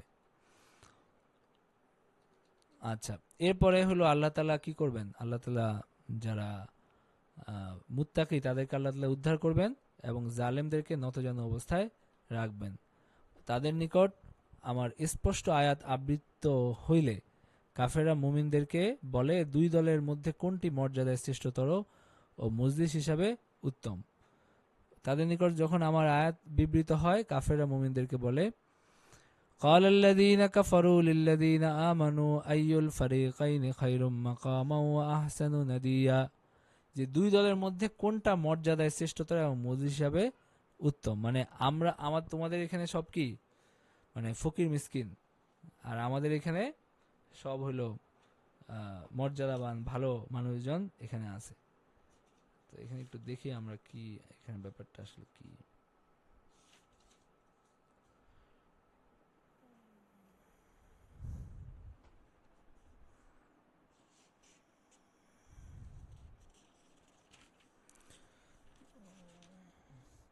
অর্থাৎ কাফেররা কোরআনে বর্ণিত তাদের মন্দ পরিণতির কথা শুনে মানে ঠাট্টা করে এবং তাচ্ছিল্য গর্বের সাথে নিরীহ মুসলমানদেরকে বলে, তোমাদের ধারণা মোতাবেক পরকালে যা হবে তা তো আমাদের ও তোমাদের বর্তমান অবস্থা এবং পার্থিব অবস্থানের সাথে কোনো রকম সামঞ্জস্যপূর্ণ না। বর্তমানে আমাদের শক্তি সামর্থ্য এবং সুখ সমৃদ্ধি কি তোমাদের তুলনায় অনেক না, তো অনেক বেশি। তো আমাদের সমাজ ও পারিপার্শ্বিকতা কি তোমাদের চেয়ে উন্নত না? সুতরাং এটা কি হতে পারে যে কিয়ামতের দিন তোমরা লাফিয়ে জান্নাতে চলে যাবে আর আমরা জাহান্নামে পড়ব? এটা তো হইতে পারে না। তো আমাদের এই সময় তো তারা বলল যে দুই দল দেখে তোমাদের কি মনে হয় যে কারা জান্নাতে যাবে কারা জাহান্নামে যাবে? তো এইভাবে কি করতো তারা? ঠাট্টা করতো। তো এখনো অনেকে এরকম ঠাট্টা করে, অনেকে এই জান্নাত জাহান্নাম নিয়ে তারা বলে যে যেখানে আপনার হলো বিভিন্ন বড় বড় ওই যে তাদের যে আকর্ষণীয় তাদের কাছে নায়িকারা যাবে, যেখানে বিভিন্ন গায়করা যাবে, তারপরে যেখানে হলো বড় বড় কবিরা যাবে, তো সেটাই তো ভালো জায়গা। তো সেখানে আমরা সবাই মিলে সেখানে থাকবো, এটাই তো ভালো। মানে তারা ঠাট্টা করে অনেকে এরকম কথাবার্তা বলে। তো তারাও এখানে এভাবে ঠাট্টা করছে যে ঠিক আছে সবকিছু, তো আমরা সবাই মিলে যেখানে যাব সেটাই তো উন্নত জায়গা হবে। তাদের কথা হলো এটা আর কি। তো আল্লাহ তাআলা বলছেন যে আমি কত মানব গোষ্ঠীকে বিনাশ করছি এবং যারা উহাদের অপেক্ষা সম্পদ এবং বাহ্য দিতে শ্রেষ্ঠ ছিল। তো তারা তাদের এইসব কথাবার্তা শুনে কি মনে হয় যে তারা নিজেদের অবস্থা নিয়ে একেবারে অনেক বেশি আপনার মানে অবস্থায়, মানে আত্মমুগ্ধ অবস্থায় আছে। তো আল্লাহ তাআলা বলছেন যে এরকম বহু জাতি পৃথিবী থেকে ধ্বংস হয়ে গেছে। তো সুতরাং তারা এমন কিছুই না। তো বলো যারা বিভ্রান্তিতে আছে দয়াময় তাদেরকে প্রচুর ঢিল দিবেন যতক্ষণ না তারা যে বিষয়ে তাদেরকে সতর্ক করা হচ্ছে সেটা প্রত্যক্ষ করবে, তার শাস্তি হোক অথবা কেয়ামত হোক, যেটাই হোক। অতঃপর তারা জানতে পারবে কে মর্যাদা নিকৃষ্ট আর কে দলে বলে দুর্বল। এটা তখন বুঝা যাবে আর কি। এবং যারা সৎপথে চলে আল্লাহ তাদেরকে অধিক হেদায়েত দান করেন এবং স্থায়ী সৎকর্ম তোমার প্রতিপালকের পুরস্কার প্রাপ্তির জন্য শ্রেষ্ঠ এবং প্রতিদান হিসাবে শ্রেষ্ঠ। তো আল্লাহ তাআলা বলেন যে তুমি কি লক্ষ্য করো সেই ব্যক্তিকে যে আমার আয়াতসমূহ প্রত্যাখ্যান করেছে, সে বলে যে আমাকে ধন সমুদ্র সন্তান সন্ততি দেওয়া হইবেই। সে কি অদৃশ্য সম্বন্ধে অবহিত হয়েছে অথবা তোমার প্রতিপালকের নিকট সে প্রতিশ্রুতি লাভ করছে? তো এখানে কার কথা বলা হচ্ছে?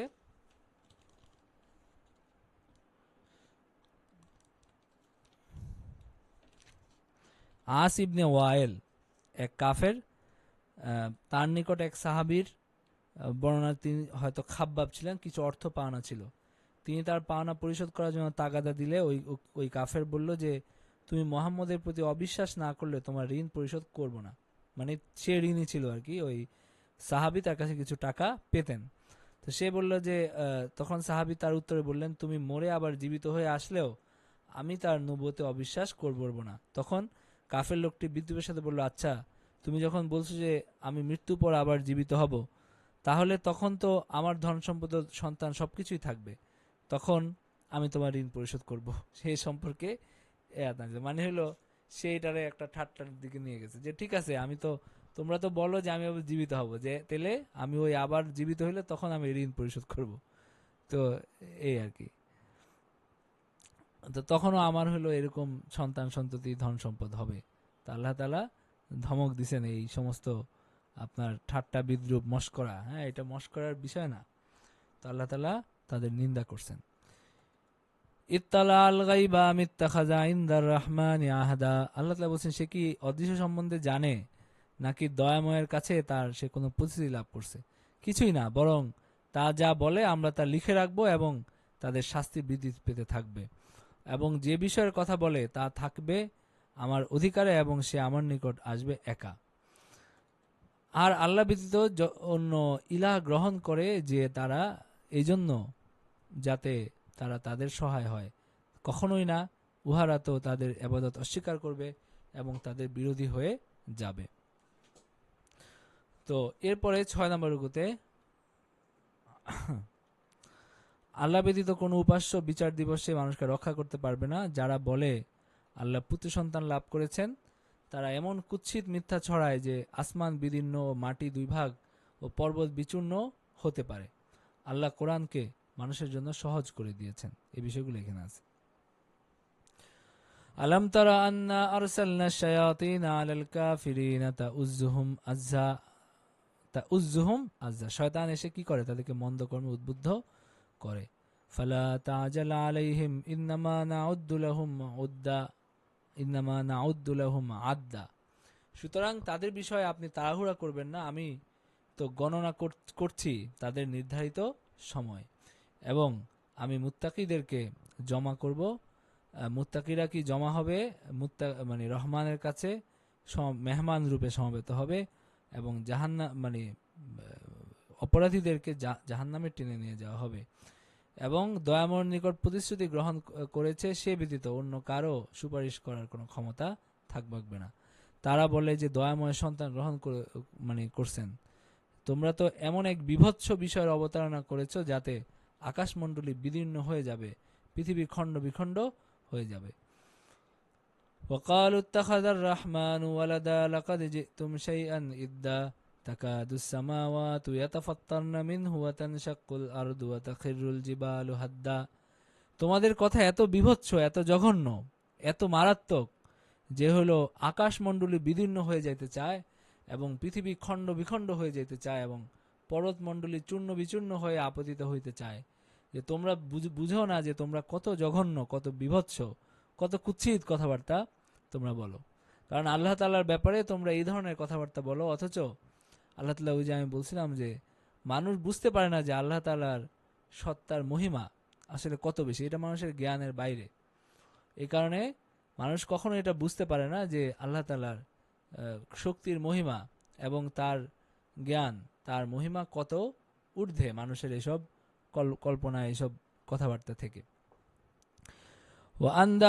রহমানি ওয়ালাদা, তারা এই যে আকাশমণ্ডলী বিদীর্ণ হয়ে যেতে চায়, পৃথিবী খণ্ড বিখণ্ড হয়ে পড়ার উপক্রম হয় এবং পর্বতমণ্ডলী চূর্ণ বিচূর্ণ হয়ে যাওয়ার উপক্রম হয়, যে তারা বলে যে আন্দাউলির রহমানি ওয়ালাদা, তারা রহমানের দয়াময়ের জন্য কি করে? সন্তান সাব্যস্ত করে। ওয়ামা ইয়ানবাগি লিররহমানি আন ইয়াত্তাখিযা ওয়ালাদা ইন কুল্লু মান ফিস সামাওয়াতি ওয়াল আরদি ইল্লা আতির রহমানি আবদা। অথচ সন্তান গ্রহণ করা দয়াময়ের জন্য শোভন না। আকাশমণ্ডলী এবং পৃথিবীতে এমন কেউ নাই যে দয়াময়ের নিকট বান্দা রূপে উপস্থিত হইবে না। এই পৃথিবী পুরাটা হইল তার সৃষ্টি, তার কর্তৃত্ব, তার দাস, তার বান্দা, সবকিছু তার হাতে চলে এবং তিনি সবকিছু কেন্দ্রে আছেন। তো কে তার স্ত্রী হবে, কে তার সন্তান হবে? এটা একটা অসম্ভব কল্পনা ছাড়া, একটা অবাস্তব কল্পনা ছাড়া আর কিছুই না। লাকাদ আহসাহুম ওয়া আদ্দাহুম আদ্দা, তিনি তাদেরকে পরিবেষ্টন করে রাখছেন এবং তিনি তাদেরকে বিশেষভাবে গণনা করেছেন। এবং কিয়ামতের দিন তারা সবাই একাকী তার কাছে যাবে। যারা ঈমান আনে, সৎকর্ম করে, দয়াময়, অবশ্যই তাদের জন্য সৃষ্টি করবেন ভালোবাসা। ফাইন্নামা ইয়াসসারনাহু বিলিসানিকা লিতুবাশশিরা বিহিল মুত্তাকিনা ওয়া তুনজিরা বিহি কওমান লুদ্দা, আমি তো তোমার ভাষায় কোরআনকে সহজ করে দিয়েছি যেন মুত্তাকিরা সুসংবাদ, তুমি এ দ্বারা মুত্তাকিদেরকে তুমি যেন সুসংবাদ দিতে পারো এবং বিতণ্ডা প্রবণ সম্প্রদায়কে সতর্ক করতে পারো। কোরআন আসলে খুব সহজ, কোরআন বুঝার অনেক বিষয় আছে, কিন্তু এমনিতে সাধারণভাবে কি কোরআন অন্যান্য আরবির তুলনায় অনেক সহজ। তো অনেকে এখন শুনি যে খুব অল্প কিছু শব্দ ভান্ডার মুখস্থ করে কোরআন বুঝা শুরু করতে পারে। তো এরকম একটা কিছু আমাদের এখান থেকেও হয়তো আমরা চিন্তা করব আর কি, যে কারণ হলো যে আমরা যখন আরবি শেখা শুরু করছি তখন আমরা বেশি না, এক বছর পড়ছি, এক বছরের শেষে আমরা অল্প অল্প কোরআন বোঝা শুরু করছি। পরের বছর তো অনেক আয়াত আমরা বুঝতে পারতাম। তো অন্যান্য আরবির মতো কোরআন কিনা কঠিন না, সহজ। তবে আপনার হলো এটার যে গভীরতা, এখানে আপনার হলো সামগ্রিকভাবে বোঝা কঠিন, কিন্তু সাধারণভাবে আপনার হলো অর্থ, এই শব্দার্থ বুঝলে কথাটা বোঝা। ওই যে অন্যান্য আরবিতে যেমন হলো বড় বড় বাক্য থাকে, তারপর সেখানে আপনার বাক্য বের করা, আগা মাথা খুঁজে বের করা, অনেক সময় কি হয় আরবি বইয়ের আবারত বোঝা কঠিন হয়, কিন্তু কোরআন একদম সহজ। কোরআনে বুঝতে কোনো জায়গা আছে একটু সমস্যা হয়, কিন্তু নর্মালি সাধারণভাবে কোরআন সহজ। তা আল্লাহ তাআলা বলছেন যে আমি এটাকে সহজ করছি। তাদের পূর্বে কত মানব গোষ্ঠীকে আমি বিনাশ করছি, সুতরাং তুমি কি তাদের কাউকে দেখতে পাও অথবা ক্ষীণতম শব্দ শুনতে পাও? তারা নিশ্চিহ্ন হয়ে গেছে ইয়া থেকে। ওয়াকাম আহলাকনা ক্বাবলাহুম মিন কারনিন হাল তুহিসসু মিনহুম মিন আহাদিন আও তাসমাউ লাহুম রিকজা। তারা একদম নিশ্চিহ্ন হয়ে গেছে, দুনিয়াতে কোথাও তারা নাই। এরপরে শুরু হচ্ছে সূরা তাহা। সূরা তাহা আল্লাহ তাআলা বলেন, তাহা মা আনজালনা আলাইকাল কুরআন লিতাশকা ইল্লা তাযকিরাতাল লিমান ইয়াখশা তানজিলাম মিম্মান খালাকাল আরদা ওয়াস সামাওয়াতিল উলা আর রাহমানু আলাল আরশি ইস্তাওয়া লাহু মা ফিস সামাওয়াতি ওয়া মা ফিল আরদি ওয়া মা বাইনাহুমা ওয়া মা তাহতাস সারা। এইখানে আপনার হলো অর্থের চেয়ে এটা যে আপনার আরবি কিভাবে বলা হচ্ছে এগুলোর ইয়েটা বেশি, আকর্ষণটা বেশি। তো এখানে আপনি অর্থ দেখলে কি মনে হবে, এটা তো সাধারণ কথা, মানে যেটা অনেক আয়াতে আসছে এরকমই কথা, কিন্তু প্রত্যেকটা আয়াত কি আলাদা রকম। আপনার অর্থ অর্থ দেখে মনে হয় যে এক। যেমন আপনি যে অর্থ পড়েন, অর্থ কি? তাহা তুমি ক্লেশ পাইবে এই জন্য আমি তোমার প্রতি কোরআন অবতীর্ণ করি নাই, আমি দুর্ভাগ্যের জন্য তুমি দুর্ভাগা হবে, কষ্ট পাবে এই জন্য আমি কোরআন অবতীর্ণ করি নাই, বরং যে ভয় করে কেবল তার উপদেশ হিসাবে আমি কোরআন অবতীর্ণ করছি। যিনি পৃথিবী এবং সমুচ্চ আকাশমণ্ডলী সৃষ্টি করেছেন তার নিকট থেকে এটা অবতীর্ণ। দয়াময় আরশে তিনি সমাসীন, যা আছে আকাশমণ্ডলীতে পৃথিবীতে এবং এই দুয়ের মধ্যবর্তী স্থানে এবং ভূগর্ভে তা সব তার, এই সব কিছুর মালিক তিনি। আর তুমি যদি উচ্চকণ্ঠে কথা বলো তবে তিনি যা গুপ্ত অব্যক্ত সকলে তিনি জানেন। আল্লাহ তিনি ব্যতীত অন্য কোনো ইলাহ নাই, তার কোনো ইলাহ নাই, সুন্দর সুন্দর সব নাম তার। এবং তো এরপরে আল্লাহ বলছেন যে মুসা আলাইহিস সালামের ঘটনা বর্ণনা শুরু করছেন। তো এটার সাথে জড়া আছে হযরত ওমর রাদিয়াল্লাহু আনহুর ইসলাম গ্রহণের ঘটনা। তিনি যখন তার বোনের বাসায় গেলেন তখন প্রথম তো তিনি তাদেরকে মারধর করলেন, শেষ পর্যন্ত তিনি কোরআন এটা নিলেন, তার বোনকে রক্তাক্ত করে ফেলছিলেন তিনি, এবং তার বোনের গায়ে রক্ত দেখে তার মধ্যে কি হয়েছে, মানে একটু মনটা নরম হয়ে গেছে যে আমি কি কি করলাম এটা, মানে ওই যে তিনি তার বোন জামাইকে ধরছেন তখন বোন এসে ঠেকাই দিয়ে গেছে, এবং বোনকে এইভাবে হাত দিয়ে জোরে আঘাত করছেন, সে ওনার কি হয়ে গেছে, হয়তো কপাল ফেটে গেছে বা এরকম কিছু।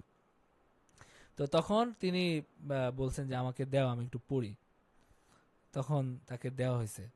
তো তখন যিনি এই সূরা তাহা থেকে তিনি পড়ছেন যে, এবং এই পর্যন্ত পড়ে এই যে আল্লাহু লা ইলাহা ইল্লাহু আলাহুল আসমাউল হুসনা, তিনি বলছেন যে যিনি এরকম কথা বলেন তার এটা হক আছে যে তিনি বলবেন যে শুধু আমারই ইবাদত করা হোক। মানে তিনি তো এটা একদম আরব ব্যক্তি, মানে আরবি বুঝেন, আরবি সাহিত্য, তারপরে সবকিছু, মানে ও হয়তো তোমার সাহাবাদের মধ্যে খুবই জ্ঞানী এবং শিক্ষিত মানুষ ছিলেন জাহিলি যুগ থেকেই। তো তিনি এই পর্যন্ত পড়ছেন, পড়ে বলছেন যে যিনি এরকম কথা বলেন, মানে তার এটা হক আছে যে তিনি বলবেন যে শুধু আমারই ইবাদত করা হোক, আমার সাথে কাউকে শরিক করা না হোক। এবং তিনি বলছেন যে এইটা থেকে আমরা এতদিন মানে মানে মানে কি যেন বলে, পুরা কোরাই শুদ্ধ এটা থেকে খালি ছুটতেছে, মানে এটার মানে এটা থেকে বাঁচার জন্য ছুটছে। তো এটা খুব বিস্ময়কর ব্যাপার। তো যাই হোক, এরপরে তিনি ইসলাম গ্রহণ করছেন 7ম হিজরিতে। তো এরপরে আসতেছে হলো যে হযরত মূসা আলাইহিস সালামের কথা, যে তিনি যখন তিনি 10 বছর তিনি মাদায়েনে ছিলেন এবং তিনি তার হযরত শুআয়ব আলাইহিস সালামের মেয়েকে বিয়ে করছেন, যারা খুব লজ্জায় তাকে খুব লজ্জা করে কি তাকে ডেকে নিয়ে গেছিল তাদের বাসায়, ওই যে বলছে আমাদেরকে একটু পানি ভরে দেন, এরপরে এসে তাকে ডেকে নিয়ে গেছে। তো পরে হযরত শুআয়ব আলাইহিস সালামের কথা বলে তিনি তাকে বিয়ে করছেন, একটা মেয়েকে বিয়ে করছেন, এবং হলো তাদের রাখা মানে চড়ানো তারপরে সবকিছু দায়িত্ব নিছেন। তো 10 বছর তিনি মাদায়েনে ছিলেন। এরপরে তিনি হলো মিশরে ফিরছিলেন, তখন তিনি দেখছেন আগুন হঠাৎ। তো তখন তিনি বলছেন যে তোমরা বসো, আমি একটু দেখে আসি, আমার মনে হচ্ছে আশেপাশে আগুন আছে, আমাদের আগুন লাগবে, আমি একটু দেখি। তো তখন তিনি মানে আমি আনতে গেলেন, তখন আল্লাহ তাআলা ডাকলেন, হে মূসা, নু দিয়া ইয়া মূসা ইন্নী আনা রাব্বুকা ফাখলা'না আলাইক ইন্নাকা বিল ওয়াদিল মুকাদ্দাসি তুয়া। আল্লাহ তাআলা ডেকে বললেন যে হে মূসা, আমি তোমার রব, তুমি এই তোমার জুতা খোলো, এবং ইন্নাকা বিল ওয়াদিল মুকাদ্দাসি তুয়া, তুমি হলো পবিত্র তুয়া উপত্যকায় আসো, জুতা খুলে আসো, এবং আমি তোমাকে নির্বাচন করছি। ইন্নানি আনাল্লাহু লা ইলাহা ইল্লা আনা ফা'বুদনি ওয়া আকিমিস সালাতা লিযিকরি। তো আমি তোমার রব, আমি তোমার ইলাহ, ইল্লা আনা ফা'বুদনি, আমি ব্যতীত কোনো ইলাহ নাই, এবং আমার জন্য কি করো, আমার জন্য তুমি সালাত কায়েম করো, মানে আমারই ইবাদত করো এবং আমার জন্য নামাজ কায়েম করো, এবং কিয়ামত অবশ্যম্ভাবী, সুতরাং আমি এটা গোপন করতে চাই যাতে প্রত্যেকেই নিজ কর্ম অনুযায়ী ফল লাভ করতে পারে, মানে কিয়ামতের সময়টা আমি গোপন রাখতে চাই। সুতরাং যে ব্যক্তি কিয়ামতে বিশ্বাস করে না, নিজ প্রবৃত্তি অনুসরণ করে, সে যেন তোমাকে তাতে বিশ্বাস স্থাপনে নিবৃত না করে, তাহলে তুমি ধ্বংস হয়ে যাবে। এরপরে তাকে আল্লাহ মুজিজা দিচ্ছেন, যে বলছেন যে তোমার হাতে এটা কি, তিনি বলছেন এটা আমার লাঠি, এটা দিয়ে আমি ভর করি, এটা দিয়ে আমি হলো পাতা পাড়ি আমার বকরির জন্য। তো আল্লাহ তাআলা বলছেন যে এটা ছুঁড়ে মারো, তখন তিনি ছুঁড়ে মারছেন, এরপরে এটা কি হয়ে গেছে, এটা বড় একটা সাপ, হাইয়াতুন তাসা, একটা সাপ ছুটোছুটি করতে করতেছে। তো তখন তিনি একটু ভয় ভয় পেয়ে পেয়ে গেছেন। তো আল্লাহ বলছেন খুযহা ওয়ালা তাখাফ, ধরো এবং ভয় ভয় করো না, আমি এটাকে আবার আগের অবস্থায় ফেরত দিব। এরপর আল্লাহ তাআলা বলছেন যে ওয়াজমুম ইয়াদাকা ইলা জানাহিকা, তোমার হাত তোমার বগলে রাখো এবং বের করো, দেখো যে এটা তারকার মতো উজ্জ্বল হয়ে যাবে। তো এটা এটা হলো আরেকটা নিদর্শন, এই দুইটা নিদর্শন তিনি তাকে দিলেন এবং বললেন যে ফেরাউনের কাছে যাও। তো তিনি বললেন যে হে হে আমার রব, আমার ইশরাহলি সাদরি ওয়াসিরলি আমরি ওয়াহলুল উকদাতাম মিন লিসানি, বললেন যে আমার বক্ষ প্রশস্ত করে দেন, আমার কাজ সহজ করে দেন, এবং ওয়াহলুল উকদাতাম মিন লিসানি, আমার জিহ্বার জড়তা আপনি দূর করে দেন, ইয়াফকাহু কাওলি, যেন তারা আমার কথা বুঝতে পারে। তার জিহ্বায় কি ছিল, জড়তা ছিল, মানে তার তোতলামের সমস্যা ছিল। তো এবং তিনি এই দোয়াটা করলেন এবং বললেন যে আমার পরিবারের পক্ষ থেকে আমাকে একজন সাহায্যকারী দেন, আমার ভাই হারুন, যেন আমি শক্তি পাই এবং তাকে আমি আমার কাজের সঙ্গী করতে পারি এবং তোমার পবিত্রতা ঘোষণা করতে পারি। তখন মানে তিনি মুসা আলাইহিস সালামকে বলা হলো যে তোমাকে যা চাইছো সেটা তোমাকে দেওয়া হলো, এবং আমি তোমার প্রতি আরো একবার অনুগ্রহ করিয়াছিলাম। কখন অনুগ্রহ করছি, যখন আমি তোমার মাকে বলছিলাম যে তুমি তাকে একটা একটা তাবুত, একটা সিন্দুকের মধ্যে ঢুকিয়ে তাকে সমুদ্রে নিক্ষেপ করো, মানে ওই যে তারা ওই জ্যোতিষী বলছিল রাজাকে, মিশর রাজাকে, যে বনি ইসরায়েলে এমন এক ছেলের শিশুর জন্ম হবে যার হাতে আপনার রাজত্ব ধ্বংস হবে। তা কথা তো সত্যি, তারা কোনোভাবে কি এটা, ওই যে তাদের বিদ্যা, ওই যে জাদু, ওই যে কুফরি কালাম, কোনোভাবে তারা এটা পাইছে। তো হলো তো সেটা ঠেকানোর জন্য সবাইকে হত্যা করে ফেলতে হবে, মানে এরকম ডিসিশন, যে যারই জন্ম হবে, তো এরকম বলে দেওয়া হয়েছে যে এই সময়ের মধ্যে তার জন্ম হবে, তো যারই জন্ম হবে তারই কি হত্যা করে দেওয়া হইতো, তাদের সব ছেলেদেরকে হত্যা করে দেওয়া হইতো। তো তখন তাকে বাঁচানোর জন্য তার মা তাকে হলো একটা সিন্ধুকে ঢুকিয়ে তারা সমুদ্রে নিক্ষেপ করছেন, মানে একটা কি যেন মানে অজানার উদ্দেশ্যে তাকে নিক্ষেপ করা হয়েছে। তো তিনি মরেও যেতে পারতেন, মানে আল্লাহ তাআলা ওহী করছেন যে তুমি ফেলো, এছাড়া কিছু করার নাই, এ থাকলে মরবে নিশ্চিত। তো ফেলে দেওয়া হয়েছে। তখন ওয়া আলকাইতু আলাইকা মাহাব্বাতাম মিন্নি ওয়া লিতুসনা আলা আইনি, এবং ফালইউলকিহিল ইয়াম্মু বিসাহিল, এই সমুদ্র তাকে ভাসাইতে ভাসাইতে ভাসাইতে ভাসাইতে ওই নদী তাকে নিয়ে গেছে কি ঘাটে, ইয়াখুযু আদুউল্লি ওয়া আদুউল্লাহ, সেখান থেকে ফেরাউন তাকে নিয়ে গেছে নিজের ঘরে। এটা হলো আল্লাহর কি লীলা খেলা আর কি। যে ফেরাউনের ঘাটে গিয়ে বা ইয়েতে গিয়ে থামছে, ফেরাউন তাকে নিয়ে গেছে নিজের ঘরে। ও আলকাইতু আলাইকা মাহাব্বাতাম মিন্নি ওয়ালিতুসনা আলা আইনি, আমি তার নিকট থেকে তোমার উপর কি ভালোবাসা ঢেলে দিয়েছিলাম যেন তুমি আমার তত্ত্বাবধানে লালিত পালিত হও। তো তখন তার বোন এসে বলল যে আমি কি তোমাদেরকে বলবো যে এই শিশুর কে দুধ খাওয়াবে? এই শিশুকে তো কারো দুধ খাচ্ছে না, মানে অনেক তাদের অনেক টিয়া নিয়ে আসছে, তাদের যে অনেক নারীরা আছে, তাদের দাসীরা আছে তাদের প্রাসাদে, তো কারো কাছে এই শিশু যায় না, কারো দুধ খায় না। ফারাজানাকা ইলা উম্মিকা কাই তাকাররা আইনুহা ওয়ালা তাহজান, তখন কি কি হলো, ওই মুসা আলাহিসামের মা ওই বোন গিয়ে বলছে যে আমি একজন নারীর সন্ধান দিতে পারি যার দুধ এই বাচ্চা খাবে, মানে সব বাচ্চা তার দুধ খায়। তো তখন মুসা আল্লাহ ইসলামের ফেরাউনের পক্ষ থেকে তার লালন পালন দুধ খাওয়ানোর ভার গিয়ে পড়ছে মুসা আল্লাহ ইসলামের মায়ের কাছে। তো এইভাবে আল্লাহ আবার তাকে কি করছেন, ফেরত দিছেন। তো আল্লাহ তাআলা সেটা বলতেছেন, ইজতামশি উখতুকা ফাতাকুলু হাল আদুল্লুকা আলা মান ইয়াকফুলু, তার বোন গিয়ে বলছে যে আমি কি তোমাদেরকে বলবো যে কে তার লালন পালনের ভার নিতে পারে।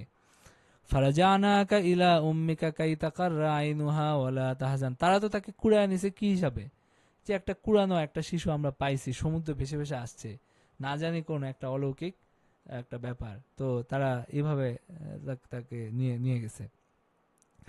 ফারাজানাকা ইলা উম্মিকা কাই তাকাররা আইনুহা ওয়ালা তাহজান, এবং আমি তার মায়ের কাছে তাকে ফেরত দিলাম যেন তার চোখ শীতল হয় এবং সে যেন দুঃখিত না হয়। এরপরে মুসা আলাহিসাম ইসলাম কি করছেন, একজন মানুষকে হত্যা করে ফেলছেন কোন একটা, এটা একটা বড় ঘটনা আছে। এরপর আল্লাহ তাকে মানে তাকে বহু পরীক্ষা, মানে তোমাকে মনোপীড়া থেকে মুক্তি দিয়ে আমি তোমাকে বহু পরীক্ষা করছি। অতঃপর তুমি কয়েক বছর মাদায়ানবাসীর নিকট ছিলে হে মুসা, এরপরে তুমি নির্ধারিত সময় উপস্থিত হলে। তো আমি তোমাকে আমার নিজের জন্য প্রস্তুত করছি, সুতরাং এখন যাও তুমি এবং তোমার ভাই আমার আমার হলো আয়াত নিয়ে যাও। ওয়ালা তানিয়া ফি যিকরি, এবং আমার স্মরণে কোনো শৈথল্য করো না, এবং ফেরাউনের কাছে যাও। ফাকুলা লাহু কাওলাল লাইয়িনান লাআল্লাহু ইয়াতাযাক্কারু আও ইয়াখশা, এবং তাকে বলো নরম কথা, তাকে কি নম্রভাবে দ্বীনের দাওয়াত দাও। এইখান থেকে উলামা ইকরাম বলেন যে দ্বীনের দাওয়াত দিতে হবে কিভাবে, নম্রভাবে। হুঙ্কার দিয়ে হলো এই সব মেরে কেটে ফেললে কি হয় না, দাওয়াত দিতে হয় নম্রভাবে। এরপরে ওই জিহাদ করতে হয় কি কঠোরভাবে, কিন্তু দাওয়াত দিতে হয় নম্রভাবে। তো মানুষের অন্তরে ঢোকার জন্য কি করতে হয়, নরম কথা বলতে হয়, কোমল কথা বলতে হয়। তো হলো আল্লাহ তাআলা এখানে ফেরাউনের মতো একজন উদ্ধত একজন অপরাধী, তার সাথে আল্লাহ বলছেন যে তোমরা নরম কথা বলো, হয়তো সে উপদেশ গ্রহণ করবে এবং ভয় করবে। সে বলল যে, মানে তারা বললেন যে আমরা তো আশঙ্কা করি যে সে সীমা লঙ্ঘন করবে। তিনি বললেন যে আমি তোমাদের সাথে আছি, তোমরা ভয় পাওয়ার কোনো কারণ নাই। তো এরপরে হলো মুসা আলাহিসাম তাকে কাছে গেলেন এবং বললেন যে আমি আল্লাহ রাসূল, আমার সাথে বনি ইসরায়েলকে প্রেরণ করো, মানে তাকে বের হইতে দাও, মিশর থেকে আমরা হিজরত করি, আমাদের মিশর থাকার কোনো প্রয়োজন নাই, এবং আমাদের উপরে তোমার অত্যাচার এটা থামাও, এবং আমি আল্লাহর পক্ষ থেকে আয়াত নিয়ে আসছি, যারা হেদায়েত পাবে তাদের উপরে তাদের প্রতি সালাম। তো আর যদি মানে অবাধ্যতা হয় তাহলে কি হবে, শাস্তি হবে। তো ফেরাউন বলল যে ফামান রাব্বুকুম আয়া মুসা, হে মুসা তোমাদের প্রতিপালক কে? তিনি বললেন যিনি এই সব কিছু দান করছেন, তিনি তোমাকে সৃষ্টি করছেন এবং তিনি তোমাকে হেদায়াত পথ নির্দেশ করছেন। ক্বালা ফামা বালুল কুরুনিল উলা, ফেরাউন বলল যে পূর্বের মানুষের কি হবে, যারা মারা গেছে, যারা চলে গেছে তাদের কি হবে? তখন মুসা আলাইহিস সালাম বললেন যে তাদের জ্ঞান তো আল্লাহর কাছে আছে, তো তোমার প্রতিপালক ভুল করেন না এবং বিস্মৃত হন না, সুতরাং তুমি তোমার নিজের চিন্তা করো, তুমি আরেকজনের চিন্তা না করে তুমি তোমার নিজের চিন্তা করো। তো তিনি তোমাদের জন্য পৃথিবীকে করেছেন বিছানা, তাকে উহাতে করে দিয়েছেন তোমাদের চলিবার পথ, তিনি আকাশ থেকে বাড়ি বর্ষণ করেন এবং আমি উহা দ্বারা বিভিন্ন প্রকারের উদ্ভিদ উৎপন্ন করি। তোমরা আহার করো এবং তোমাদের গবাদি পশু চড়াও, অবশ্যই এতে নিদর্শন আছে বিবেক সম্পন্নদের জন্য। এরপরে আল্লাহ তাআলা 3 নম্বর রুকুতে বলছেন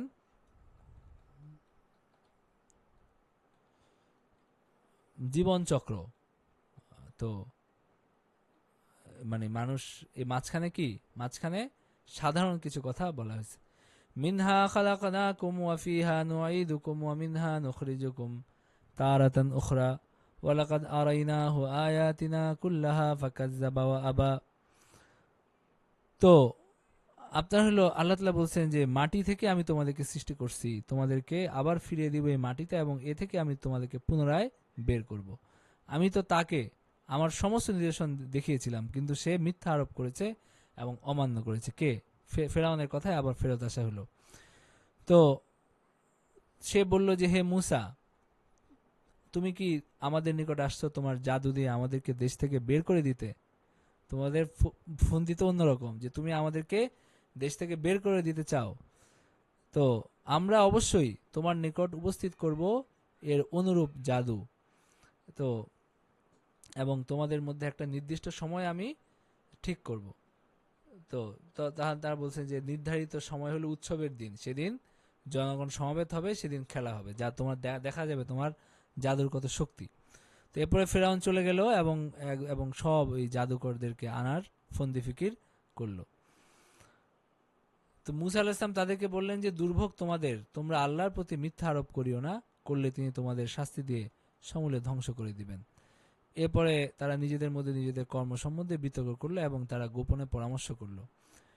قالوا إن هذان لساحران يريدان أن يخرجاكم من أرضكم بسحرهما ويذهبا بطريقتكم المثلى। তারা অবশেষে তারা বলল কি, যে তারা হলো জাদুকর, তারা জাদু দিয়ে আমাদেরকে দেশ থেকে বের করে দিতে চায়। তো তারপরে তারা হলো তোমাদের জাদুক্রিয়া সংহত করো এবং সারিবদ্ধ হয়ে উপস্থিত হও। তারপরে তারা বলল, জাদুকররা এসে বলল যে তুমি মারবা না আমরা, তুমি খেলা দেখাবা না আমরা প্রথম দেখাবো। তখন তিনি বললেন যে তোমরা নিক্ষেপ করো।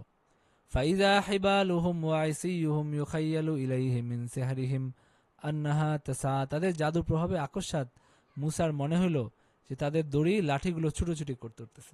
তারা যে জাদুর খেলা, যে ম্যাজিক তারা দেখাচ্ছে, তো তিনি অন্তরে কি করলেন, কিছুটা ভীতি অনুভব করলেন যে এতগুলা জাদুকর এসে মানে একটা বিশাল কাণ্ড, মানে তারাও তো কম মানে ছোটখাটো জাদুকর হয়নি, তারাও সে বড় বড় জাদুকর নিয়ে আসছে। কুলনা লা তাখাফ ইন্নাকা আনতাল আলা। আর আমি তখন তাকে ওহী করলাম যে তুমি ভয় পাও না, তুমি সাহস রাখো, তুমি বিজয়ী হবা। তারে যত বেশি হোক, যত দেখা যাক যে বিশাল বিশাল ছাপ তোমার কাছে ছুটে আসতেছে, কিন্তু তুমি বিজয়ী হবা, তোমার ভয় পাওয়ার কোনো কারণ নাই। ওয়া আলকিমা ফি ইয়ামিনিকা তালকাফ মা সানাউ। তুমি তোমার ওই যে হাতে ডান হাতে যেটা আছে লাঠি, ওটা ছুঁড়ে মারো, দেখবা যে সবকিছু খেয়ে একদম শেষ করে ফেলছে। তো কাইদু সাহির ওয়ালা ইফলিহু সাহিরু হাইসু আতা। জাদু তো সফল হবে না, মুজিজার সামনে জাদু এটা সফল হবে না। যখন সবকিছু খেয়ে ফেলছে, তখন ওই জাদুকররা সিজদায় পড়ছে, তারা বুঝতে পারছে যে এটা জাদু না, এটা মুজিজা। তখন তারা বলছে যে আমরা মূসা এবং হারুনের রবের উপর আমরা ঈমান আনলাম। তো ফেরাউন তো খুব রাগ হয়ে গেছে যে তোমরা কিভাবে মানে ঈমান আনলা, আমি তোমাদেরকে কেটে ফেলবো, হাত কেটে ফেলবো, পা কেটে ফেলবো, এই ধরনের হুমকি ধুমকি তাদেরকে দিছে। এবং তোমাদেরকে আমি খেজুরের ডালে আমি তোমাদেরকে শুলিবিদ্ধ করব, এবং তোমরা দেখবা যে ওয়ালা তাআলামুন্না আইয়ুনা আশাদ্দু আযাবান ওয়া আবকা। তোমরা জানতে পারবা যে আমাদের মধ্যে কার শাস্তি বেশি কঠোর। মানে এইভাবে তাদেরকে হুমকি ধমকি দিচ্ছে। কিন্তু তারা কোনোভাবেই তারা ঈমান আনছে, তারা আর কুফরিতে ফিরে যাইতে রাজি হয় নাই। তারা বলল, আমাদের নিকট যে স্পষ্ট নিদর্শন আসছে তার উপর এবং যিনি আমাদেরকে সৃষ্টি করেছেন তার উপর তোমাকে আমরা কিছুতেই প্রাধান্য দিতে মানে সক্ষম না, আমরা এটা আমরা করব না।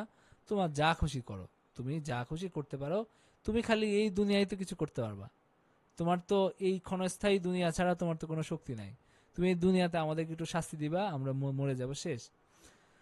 ইন্না আমান্না বিরাব্বিনা লিয়াগফির লানা খাতায়ানা ওয়া মা আকরাহতানা আলাইহি মিনাস সিহর ওয়াল্লাহু খায়রুন ওয়া আবকা। তারা বলল যে আমরা নিশ্চয়ই আমাদের প্রতিপালকের প্রতি ঈমান এনেছি, যাতে তিনি ক্ষমা করেন আমাদের অপরাধ, এবং তুমি আমাদেরকে জাদু করতে বাধ্য করছো নবী মুসার বিরুদ্ধে, এবং আল্লাহ তাআলার দ্বীনের বিরুদ্ধে, মুজিজার বিরুদ্ধে আমাদেরকে জাদুর খেলা দেখাইতে আমাদেরকে বাধ্য করছেন, এটা আমাদেরকে ক্ষমা করে দিবেন, এই আশা আমরা করি। এবং যারা আহ, যে তার প্রতিপালকের নিকট অপরাধী হয়ে উপস্থিত হবে, তার জন্য তো আছে জাহান্নাম, সেখানে সে মরবেও না, বাঁচবেও না। আর যারা আল্লাহর কাছে মুমিন হিসেবে যাবে, তাদের জন্য কি আছে? সমুচ্চ মর্যাদা আছে এবং স্থায়ী জান্নাত আছে, যেখানে অনেক মনোরম পরিবেশ, নদী নালা সেখানে থাকবে এবং সেখানে তারা চিরস্থায়ী হবে। আচ্ছা, এরপরে পরের রুকুতে কি আছে? পরের রুকুতে আছে হলো যে বনি ইসরায়েলের সন্তানদের ফেরাউনের বন্দিত্ব থেকে মুক্তিদান। যখন হযরত মূসা আল্লাহর সাথে যোগাযোগের উদ্দেশ্যে তুর পাহাড়ে যান, বনি ইসরায়েল তার অনুপস্থিতিতে বাসুরের উপাসনা শুরু করে। তো এই বিষয়টা এখানে আসছে। তো এরপরে মূসা আলাইহিস সালামকে কি বললেন? তুমি রাতের অন্ধকারে যে তুমি বের হয়ে যাও মিশর থেকে। ফেরাউন পিছু গেল এবং ফেরাউন ডুবে মারা গেল। তো ফেরাউন তার সম্প্রদায়কে পথভ্রষ্ট করেছিল এবং সৎপথ দেখায় নাই। এই চ্যাপ্টার শেষ।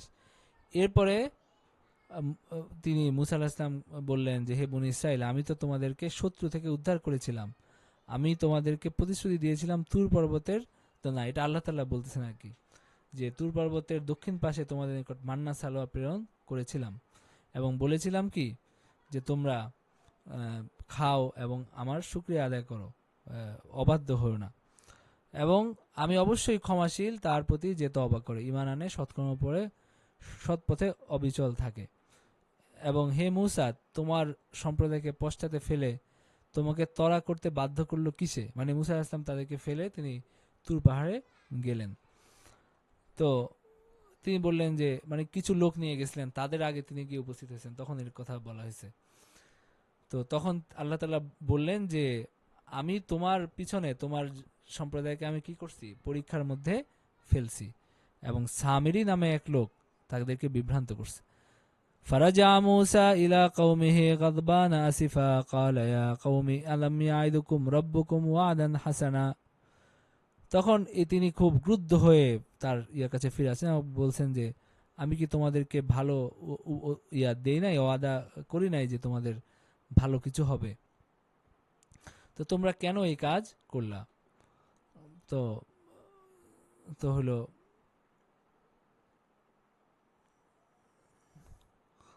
তো তখন তারা বলল যে, আমরা তোমার প্রতি প্রদত্ত অঙ্গীকার স্বেচ্ছায় ভঙ্গ করি নাই, তবে আমাদের উপর চাপিয়ে দেওয়া হয়েছিল লোকের অলংকারের বোঝা, এবং তারা অগ্নিকুণ্ডে নিক্ষেপ করে, সামিরিও নিক্ষেপ করে, এবং সে ওইখান থেকে কি করে, একটা স্বর্ণের বাছুর সে বানায়, যে বাছুরটার গলায় আওয়াজ হয়।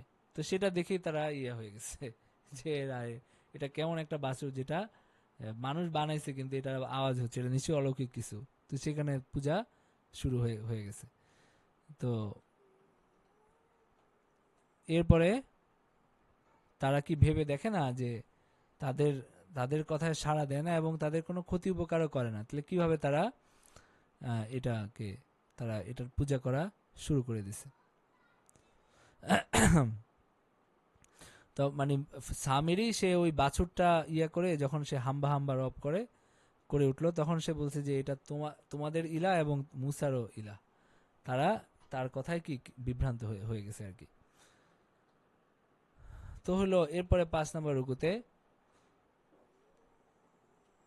রুকুতে কি আছে?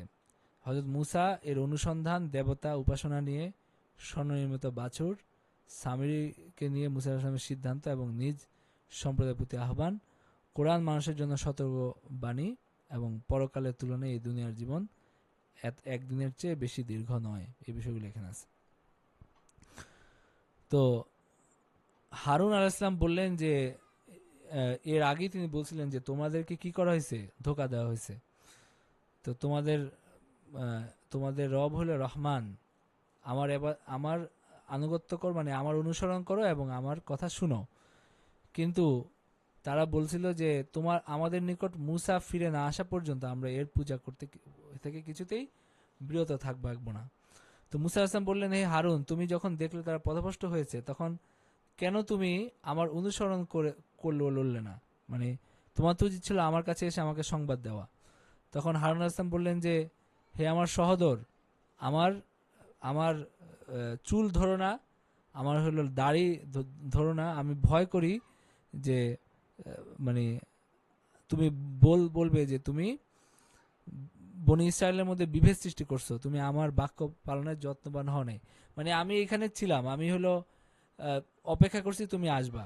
আমি যদি নিজে থেকে আবার চলে যাইতাম বা এখানে একটা বিশৃঙ্খলা আরো বেশি হইতো। মানে উনি এই সিদ্ধান্তটা ওইভাবে নেন নাই যেভাবে। তো যাই হোক, মানে আসলে একটা জিনিস তো অনেক রকম, অনেক দিকে ভালো মন্দ সবকিছু মিলে থাকে। তো তিনিও তার অজুহাত পেশ করলেন। এরপরে মুসা আলাইহিস সালাম সামেরীকে ধরলেন যে তোমার কি ব্যাপার বলো। তো তিনি বললেন যে আমি দেখেছিলাম যা তারা দেখে নাই, তারপরে আমি সেই দূতের পদচিহ্ন থেকে এক মুষ্টি মাটি নিছিলাম। মানে হযরত জিব্রাইল আলাইহিস সালাম যখন ওই ফেরাউনের দলকে ধ্বংস করে তিনি যখন যাচ্ছিলেন ঘোড়া দিয়ে, তখন সে দেখছে যে তিনি যেখানেই পাড়া দেন, তার ঘোড়া যেখানেই পাড়া দেয় সেখানে কি হয়, একটু ঘাস উদিত হয়। তো সে ওই মাটি নিয়ে আসছে এবং সেটা নিক্ষেপ, আমি তা নিক্ষেপ করেছিলাম, আমার মন আমার জন্য শোভন করেছিল এইরূপ করা। মানে সে এইখান থেকে কি করছে, এটা বানাইছে। তো মুসা আলাইহিস সালাম বললেন যে ইজহাব, তুমি চলে যাও এবং তোমার জীবন হবে এরকম যে তুমি সারা জীবন খালি বলবা লা মিসাস, আমাকে কেউ যেন স্পর্শ না করে। তো এটা একটা তার একটা ভয়াবহ শাস্তি হয়েছে, তার আজীবন সে এরকম অবস্থায় ছিল। এবং তোমার একটা নির্দিষ্ট সময়কাল আছে, এবং তুমি তোমার সেই ইলাহের প্রতি লক্ষ্য করো যার পূজায় তুমি রত ছিলে, আমরা তাকে জ্বালিয়ে দিব এবং বিক্ষিপ্ত করে আমরা সাগরে নিক্ষেপ করব। তো আমরা হইলো ওই ওই জাদুর বাছুরকে কি করব, আমরা জ্বালিয়ে পুড়িয়ে দিব। আর তোমাদের ইলাহ শুধু আল্লাহ। তো এইভাবে আল্লাহ তাআলা পূর্বে যা ঘটছে তার সংবাদ আমি এভাবে তোমার নিকট বিবৃত করি, এবং আমি তোমার নিকট হইতে তোমাকে দান করেছি, আমি আমার নিকট হইতে কি দেই, উপদেশ দান করি। আর ইহা হইতে যে বিমুখ হবে সে কিয়ামতের দিন মহাভার বহন করবে এবং সেখানে তারা স্থায়ী হবে, এবং কিয়ামতের দিন এই বোঝা তাদের জন্য হবে কত মন্দ। সেদিন সিংহায় ফুৎকার দেওয়া হবে এবং সবাইকে কি করা হবে, সমবেত করা হবে। সেদিন নিজেদের মধ্যে চুপি চুপি তারা বলাবলি করবে, তোমরা মাত্র 10 দিন অবস্থান করেছিলে।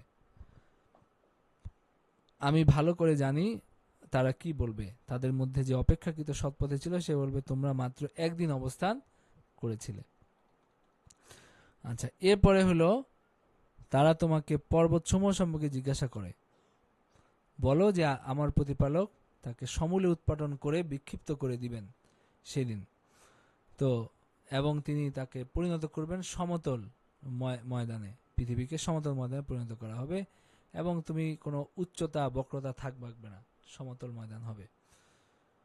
সেই দিন উহারা আহ্বানকারীর অনুসরণ করবে, এই ব্যাপারে এদিক ওদিক করতে পারবে না। দয়াময়ের সম্মুখে সকল শব্দ স্তব্ধ হয়ে যাবে, সুতরাং মৃদু পদধ্বনি ব্যতীত তুমি কিছুই শুনবে না। সেদিন যাকে অনুমতি দেওয়া হবে সে শুধু শাফাত করতে পারবে, সবাই চুপ, মানে একেবারে স্তব্ধ হয়ে যাবে। মানে কিয়ামতের দিনের কথা বলা হচ্ছে।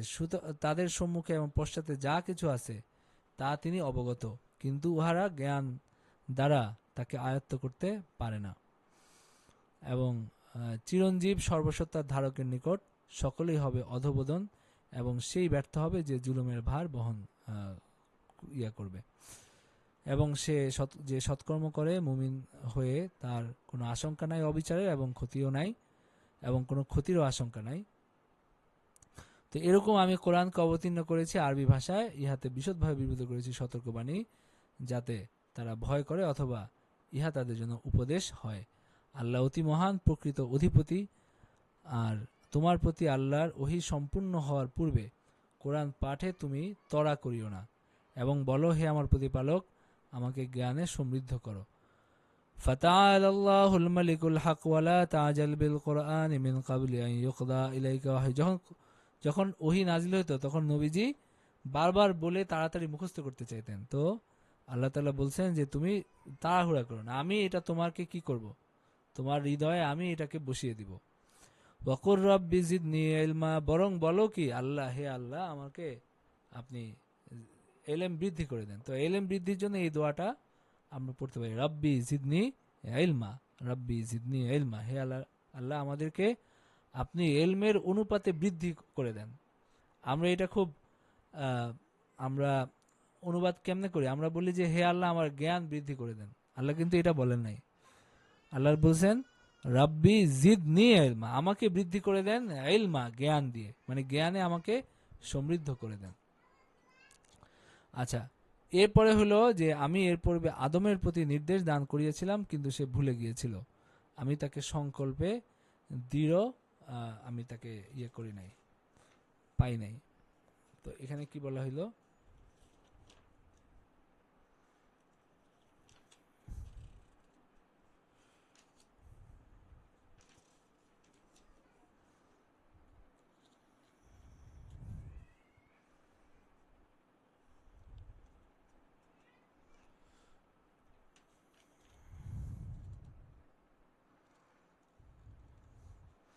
আচ্ছা আমি এর আগে একটা বিষয় আমি কি আদমকে জোর নির্দেশ দিয়েছিলাম, সেটা কি সে দৃঢ় ছিল না, তার এই নির্দেশ পালনের ব্যাপারে সে ব্যর্থ হয়েছে, মানে অমুক গাছের ফল খায় না যে নির্দেশ দিয়েছে সেটা কথা বলা হয়েছে আর কি।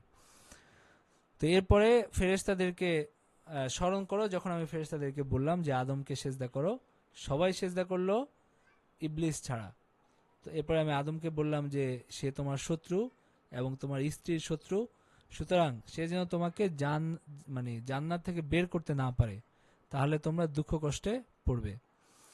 তো ইন্নালাকা আল্লাহ তাজু আফি আল্লাহ, তারা তোমাদের জন্য ইহাই রইল যে তুমি জান্নাতে ক্ষুধার্ত হবে না, নগ্ন হবে না, ও আন্নাকাল্লা তাজমা ফি আল্লাহ তাজা, এবং পিপাসার্থ হবে না, রৌদ্রকৃষ্ট হবে না, মানে এগুলা মানে হযরত আদমকে বলা হলো। তো শয়তান ওয়াসওয়াসা দিল, আপনারা সবাই ঘটনা জানেন যে যে তোমাদেরকে আমি কি করব, আমি কি এমন গাছের কথা বলবো না যে গাছ খাইলে, যে গাছের ফল খাইলে তোমরা শাজারাতিল খুলদ, অক্ষয় জীবন পাবে। তখন তারা খাইলো এবং তাদের লজ্জাস্থান প্রকাশিত হয়ে পড়ল এবং তারা জান্নাতের পাতা দিয়ে লজ্জাস্থান ঢাকতে লাগলো।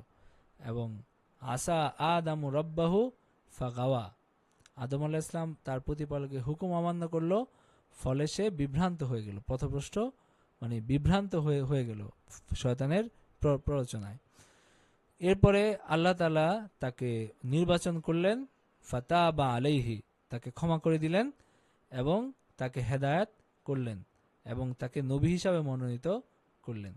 এবং তিনি বললেন যে তোমরা নেমে যাও, একসঙ্গে জান্নাত থেকে নেমে যাও, তোমরা একে অপরের শত্রু ছিলে, মানে একে অপরের শত্রু হবে, পরে আমার পক্ষ থেকে তোমাদের নিকট সৎপথের নির্দেশ আসলে যে আমার পথ অনুসরণ করবে সে বিপদগামী হবে না এবং দুঃখ কষ্ট পাবে না, যে আমার স্মরণ বিমুখ থাকবে অবশ্য আমার জীবনযাপন হবে সংকুচিত এবং আমি তাকে কিয়ামতের দিন উত্থিত করব অন্ধ অবস্থায়।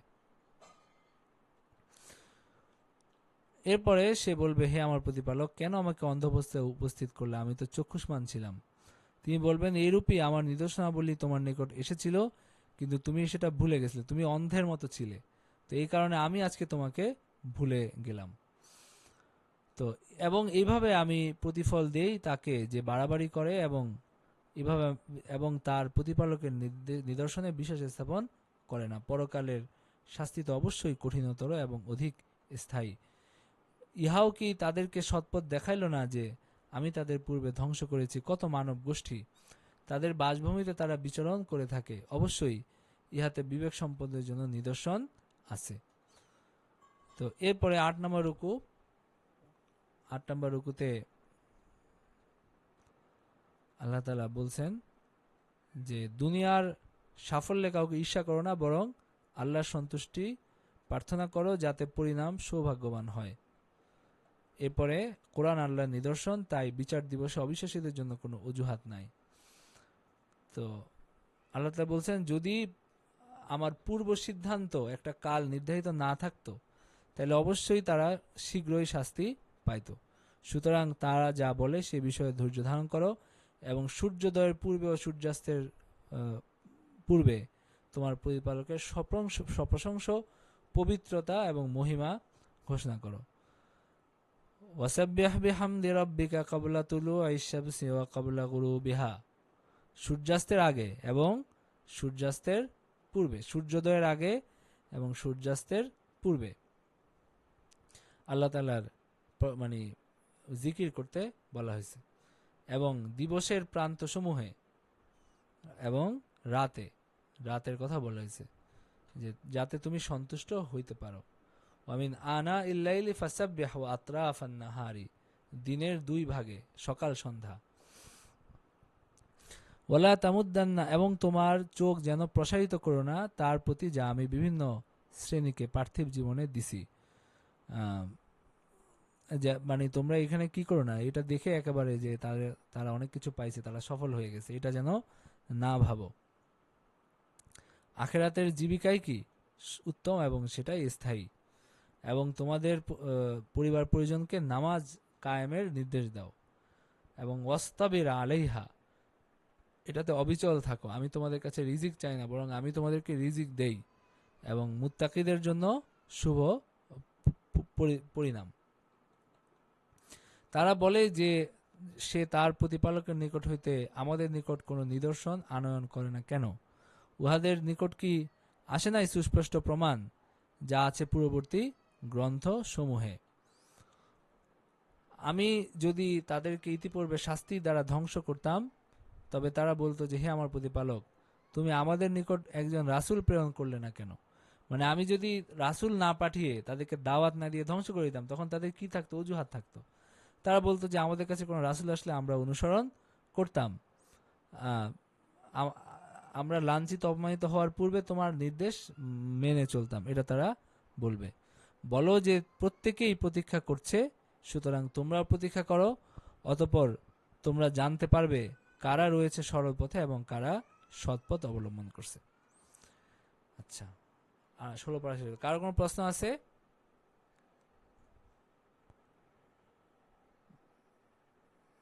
কারো কোনো প্রশ্ন আছে আজকে যে পড়া গেল? ঠিক আছে, আমরা আজকের মতো এখানে শেষ করে দিচ্ছি। ওয়া আখিরু দাওয়ানা আলহামদুলিল্লাহি রাব্বিল আলামিন।